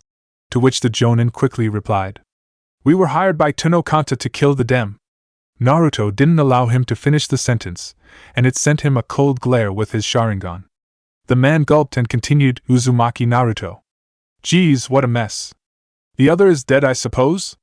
The Hokage asked, and Naruto nodded. I had to end him quick, otherwise Hinata wouldn't be here, he said and placed a hand on Hinata's shoulder, pulling her closer. I should have suspected. Yesterday council meeting was about you and didn't end well, the Hokage said, sighing. At least neither of you got hurt. Don't worry, Naruto, the man responsible will be considered a traitor for attacking a shinobi and will be dealt with, the Hokage said, glaring at the Jonin. It was pitiful to see his shinobi fall so low that they would try and kill a fellow partner. You know, old man, I actually find it funny, he said, chuckling. Seeing the confused face of the Hokage, he continued, They tried to kill me because they were afraid I would grow up too powerful and would someday attack the village. However, they ended up giving me more power," he said, activating the Sharingan and shifting into the EMS and showing it to the Hokage. "And Naruto, is that what I think it is?" the Hokage said with his eyes widened. "Yup, old man, I present to you my eternal Manjikyu Sharingan," he said, smirking, making his eyes spin. He started explaining everything he knew about the pure-blooded Uchihas and the activation of this eye. The Hokage had his jaw on the floor while he was processing everything he heard. He snapped out of his stupor and said, "So that means that Itachi will end up blind, unless he gets the eyes of Sasuke," the Hokage said. "That's right. However, Sasuke must have unlocked his Manjikyu, and knowing him, if he ever finds out about it, he probably wouldn't hesitate to end the life of someone close to him," Naruto replied in a serious tone. "I'll try to keep to a watch on him. Naruto, in the meantime, keep those eyes hidden, now even more." Uchiha Madara was one of the strongest shinobis to ever live because of the Sharingan. "You still need to learn how to use them, so keep it quite okay?" the Hokage asked, and Naruto nodded and left the room. The Hokage flared his chakra, and in front of him appeared an ANBU. "Take the one alive to Ibiki and Anko. Also get Tunokanta and send him to Ibiki as well," the Hokage ordered. "I'm really getting too old for this shit," the Hokage thought. Chapter 11. The remaining of the week went by without any trouble at all. However, both Naruto and Hinata were extra weary when walking outside of their house. Naruto placed a few layers of defensive seals in his house, so his house was very secure. Anyone who tried to force their way in would meet a pleasant 100,000 volts off their skulls. During the last week, Naruto and Hinata did a bit of a research about the possible jonins that could their sensei. Also, Naruto managed to finish his Hiraishin seals. He pressed harder so he could use it to always be present should Hinata need him at any time. However, he still hasn't mastered the technique, so it isn't battle ready. FLASHBACK. Both of Naruto and Hinata were at home. Hinata was preparing dinner while Naruto was in the living room working on his seals. "Hey Hinata-chan, come here," Naruto said, and Hinata walked out of the kitchen. Naruto thought she seemed even more beautiful with her hair strapped in a ponytail while wearing a lavender apron. "Do you need anything, Naruto-kun?" she asked. Naruto approached her and gave a slight kiss in the lips. "I have a present for you," he said with his hands behind his back, taunting her to try and take it from his hands. Finally giving up, she pouted, and Naruto smirked, giving her a wrapped gift. She unwrapped it, found a small ring, and gasped. The ring was pure shining silver. It had the form of a fox. The ring started with the head of a fox and ended with its tail. A/N, check profile. "It's beautiful, thank you," she said, hugging him. "Glad you like it, but this ring is special. Not only says that I love you, but also contains the Hiraishin Shiki formula, which means that if you are in trouble, just channel some chakra into the ring and I'll be there in flash," he explained, and she gave him a passionate kiss, showing him her undying love. Yendi FLASHBACK. Another thing that Naruto tried to work on during this week was his new Sharingan. He had to admit this new form was fucking awesome. Kyuubi also explained the powers he knew of the Manjikyu Sharingan since he saw Madara using them. FLASHBACK. Naruto was lying in his bed trying to fall asleep but was finding it hard. Since the murder attempt on both him and Hinata a couple days ago, even though he secured his house, he was always on alert. Deciding to pass the time, he went to his mindscape to talk to the Kyuubi about his new eyes. Actually, Naruto changed his mindscape. It was no longer that old sewer. Now it was a vast forest with nearby mountains and plenty of animals so that the Kyuubi wouldn't be bored. "Hey furball," Naruto said, and Kyuubi glared at him. "What do you want, brat? I was trying to sleep," the Kyuubi said. "I can't sleep, so I just thought you would explain me the new powers I can use with my new eyes," he said. "Like I told you, I only seen him use them. I can't even be sure if you can use them. For instance, that power you used last time, I never saw Madara using it. So more than likely the Manjikyu not always has the same powers," the Kyuubi explained. "Well, that sucks," Naruto replied. "It doesn't mean you can't use them. I will explain the powers I saw, so listen well. First, one of the power is an extremely powerful genjutsu called Tsukuyomi, God of the Moon. Once you lock eyes with the enemy, you can cast the technique, and the user is trapped. Inside the technique you are Kami, God. You can create and manipulate everything, even time itself. You can make the time pass differently from the outside. It can be 3 days in your technique, but in the real world it only has been a couple of seconds. The difference in this time varies with your skill. Also, this genjutsu is nearly unbreakable. Another power I saw is called Amaterasu, God of the Sun. It's the highest level of Katon ninjutsu known. With your eyes you can summon or put out the so-called Amaterasu flames. These are black flames that burn anything in its path and don't disappear until the target you want is completely incinerated. It doesn't matter if you even use Nswait Unjutsu. They never die until the target is gone. The last power, and probably the most powerful, is a defensive armor with offensive capabilities. It's called Susanoo, God of the Sea and Storms. It creates an humanoid-like shaped armor around you. The more chakra you send, the stronger and bigger it gets. I've seen the Susanoo's perfect form, and let me tell you, it's not something you want to face. This humanoid armor also carries a shield for defensive purposes like deflecting more powerful focused attacks, but also a sword for offense. You got all of it? The QB concluded and asked for confirmation. I'm awesome, believe it! Naruto shouted, excited with such awesome powers. He still is an idiot. The QB thought. Now you know. Leave. I'm going to sleep. The QB said / ordered. YNDFLASHBACK. With the final week now over, we find Naruto and Hinata at home finishing up their breakfast. Today they would find their teams and meet their Jonin sensei. Are you ready, Hinata-chan? Naruto asked. Getting a nod, he held her arm and vanished in a lightning shunshin towards the academy. They arrived at the roof, not wanting to arouse many questions. They made their way down to their respective classroom. The room was already filled with their friends, however Iruka-sensei still hadn't arrived. Hinata made her up the stairs and sat in the back row. Naruto of course followed her, but as he was walking he was met by the glare of one Uchiha Sasuke. Sasuke was still pissed by losing to the Dobe, the dead last of the academy. How could trash like that defeat me, an Uchiha? Next time he'll beg for mercy. Sasuke thought, smirking. Even thought Naruto had grown up physically but also mentally. He still couldn't resist a few taunts, especially from Sasuke, a fellow clan member so to speak. They stayed like this a few minutes, glaring at each other until Sasuke had enough and turned away, plotting the various ways he could ice his brother. Naruto walked up the stairs to join Hinata when another problem appeared in the form of Inuzuka Kiba. Hey Hinata-chan, how are you? Kiba asked as he moved to sit next to her. I'm fine, Kiba. Stop, that sit is for Naruto-kun, she replied. How come on, Hinata-chan? I'm better than him, an alpha, Kiba said, rubbing his finger in the bridge of his nose. Kiba, of course, being from the Inuzuka clan, had a high sense of pride and manliness due to the fact that is male and heir to the clan. I don't care what you are, Kiba, and I told you that I like Naruto, she said in an asserting tone. Kiba even took a step back. The shy Hinata he knew was no more. Kiba, stop hitting on my girlfriend, Naruto said as he approached both of them. He passed Kiba, who sneered at him, and sat next to Hinata and kissed her on the cheek to further make his point on Kiba. Stop pestering her, Kiba yelled, gathering the attention of most of the class and waking up the resident genius. Damn it, Kiba, do you have to be so loud? Troublesome, Shikamaru said as he yawned and tried to resume his sleep. Just forget him and go back to your cloud watching, Naruto said. Smartass, Shikamaru replied and went back to sleep. Kiba, Hinata is with me, so I would appreciate if you stop bothering us, Naruto said, raising his ki, making him sweat and furthering his points. On top of Kiba's head was a small white dog called Akamaru. He was Kiba's partner to their collaboration ninjutsu. Akamaru just said alpha, however Kiba didn't listen and tried to punch Naruto. What no one saw coming was that Naruto didn't move an inch.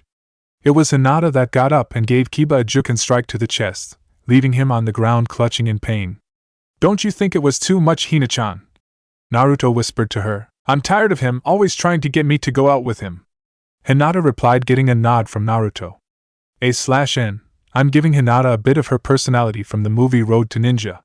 Someone has to keep Naruto in check. Kiba slowly got up and went to a different seat while glaring daggers at Naruto. A few minutes passed and running was heard in the classroom. Suddenly the door opened and in came running Sakura and Ino. First place, Sakura yelled and trying her best to regain her breath. What are you talking about? My foot was clearly ahead of you, Ino replied. Sakura took her opportunity a run to the seat near Sasuke, however it was occupied by Kiba. Kiba, get out so I can sit with Sasuke-kun, the pink banshee said. Kiba simply scowled, wondering what Sasuke had that he didn't. Deciding to prove he was alpha male in the class, he jumped into the table and started glaring at Sasuke, their eyes a few inches apart. Suddenly one of the students in the row below got up and pushed Kiba forward towards Sasuke. To Kiba everything went in slow motion, he was getting closer to Sasuke, too close. Thump his face connected with Sasuke, however this connection was rather unfortunate as they connect with their lips. The entire class froze seeing the most desired male, which was Sasuke kissing the alpha male. Shikamaru woke up and stared in the event. Choji stopped eating, even Shino slightly dropped his glasses.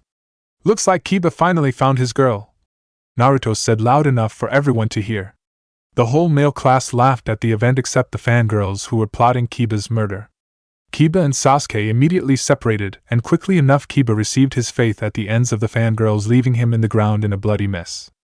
Everyone quieted down after the event, and suddenly the front door of the classroom opened and Irika entered with a stack of papers beneath his arms. "Morning, class," Irika said, and was surprised he didn't need his patented big head jutsu to silence his class. "After today, every one of you are now a ninja of the leaf, but you mere genin," Irika started. "The difficult part is only beginning. You will now be divided in teams of 3 members and will be taught by a Jonin sensei. We tried to balance the teams, so here they are. Team 1. Naruto at this time dozed off. Team 7, Haruno Sakura, Uchiha Sasuke, Inuzuka Kiba, your sensei will be Hatake Kakashi, Irika said. Naruto was happy that the Sandaime took his suggestion and didn't put him with the Uchiha. Kiba of course wasn't happy he was with the Uchiha, he would need to show him who the alpha was. Team 8, Uzumaki Naruto, Hyuga Hinata, Aburame Shino, your sensei will be Yuhi Kurenai, Irika said, and of course Naruto and Hinata were extremely happy they would be together in their team. Shino was a quiet person, he always kept to himself. He was logical, a good strategist and long-range fighter, so it was a well-rounded up team. Hinata was more skilled in taijutsu, Naruto was ninjutsu, and they had Shino long-range support. A/N. Even if Hinata was disavowed, she still kept her name since she wasn't adopted. Team 9 is still in circulation. Team 10, Yamanaka Ino, Nara Shikamaru, Akimichi Chuji, your sensei will Saratobi Asuma. I will be leaving now, your senseis will be here in a moment, Irika concluded. Hinata-chan, can I trust Kurenai-sensei? You know her, right? Naruto asked. You can, she's a good and kind person but also a strong jonin. She's like a big sister to me. Are you going to tell her about the Sharingan? Hinata replied and asked. I think I should. I mean, we are going to a team, right? He asked, and Hinata nodded. The classroom door opened and 2 jonin entered. The first one had the traditional jonin clothes. He wore black underpants and the jonin flat jacket. He was a tall man with black spiky hair, brown eyes and beard. He also had the 12 Guardian Ninja sash with the kanji for fire. This person was Saratobi Asuma and was the son of the Sandaime Hokage, Saratobi Hiruzen. The other jonin was a very beautiful woman. She had shoulder-length black hair, red eyes. Her regular outfit consists of a red mesh armor blouse with only the right sleeve visible. Over this is very broad material which resembles bandages with a pattern on it similar to those of rose thorns. Her hands and upper thighs are also wrapped in bandages. She is Yuhi Kurenai, Konoha's genjutsu mistress. Team 10, meet at the training ground 12 in 30 minutes, Asuma said and left. Team 8, meet at the training ground 8 in 30 minutes, Kurenai said and also left. Naruto got up with Hinata and Shino and they both walked out. Once outside the classroom, Naruto went to Shino and grabbed him and used lightning shunshin towards the training field. Kurenai was currently waiting at the training ground. She thought it would be a while until they arrived. She sensed chakra around her. She got up and saw their team arriving with the shunshin. She saw it was Naruto that used it. Naruto, you can use the shunshin? She asked. One normally doesn't see a genin using the shunshin. Even though it is a D-rank technique, it uses quite a bit of chakra. Yes, I can, Kurenai-sensei. Hinata-chan can use it also, he replied. What do we do now, sensei? Hinata asked. We introduce ourselves. Names, likes, dislikes, dreams for the future, stuff like that. I will go first. My name is Yuhi Kurenai. I like learning new genjutsus and working in my garden. I dislike perverts and traitors. My dream is to the best genjutsu user and a strong kunoichi. You're next, Naruto, she said. My name is Uzumaki Naruto. I like Hinata-chan, training and ramen. I dislike traitors and ignorant people. My dream, is to be the best Hokage Konoha has ever seen, he said, looking at the Hokage mountain, more specifically at his father's head. He turned around to Hinata. My name is Hyuga Hinata. I like Naruto-kun, cinnamon rolls, training and flower pressing. I dislike people that hurt Naruto and traitors. My dream is to become a strong and brave kunoichi and get rid of the Hyuga's pride, she said, spitting the name Hyuga. Even though she hated her father, she would do her best to help her former clan. My name is Aburame Shino. I like bugs. I dislike people who mistreat and don't understand bugs. My dream is to become a good clan head, Shino said. Very well, Kurenai started. Naruto and Hinata have already been training for some time, so they can work well together. I expect the same for you, Shino, she said, getting a nod from him. I don't expect any type of problems between you, so we are officially a team. Now I'm going to test you to see your abilities. It's now 9 o'clock. Your objective is to capture me until noon. Got it? She asked. Seeing all of them nod, she disappeared into the forest. The group came closer and started discussing their plan. Kurenai was hiding in the forest, near a tree, using a low-level genjutsu when she saw Naruto approaching at full speed towards her. Figures, the report said he was the dead last, but also brash and loud, she thought. Naruto threw a blind punch, to which Kurenai dodged and returned his punch.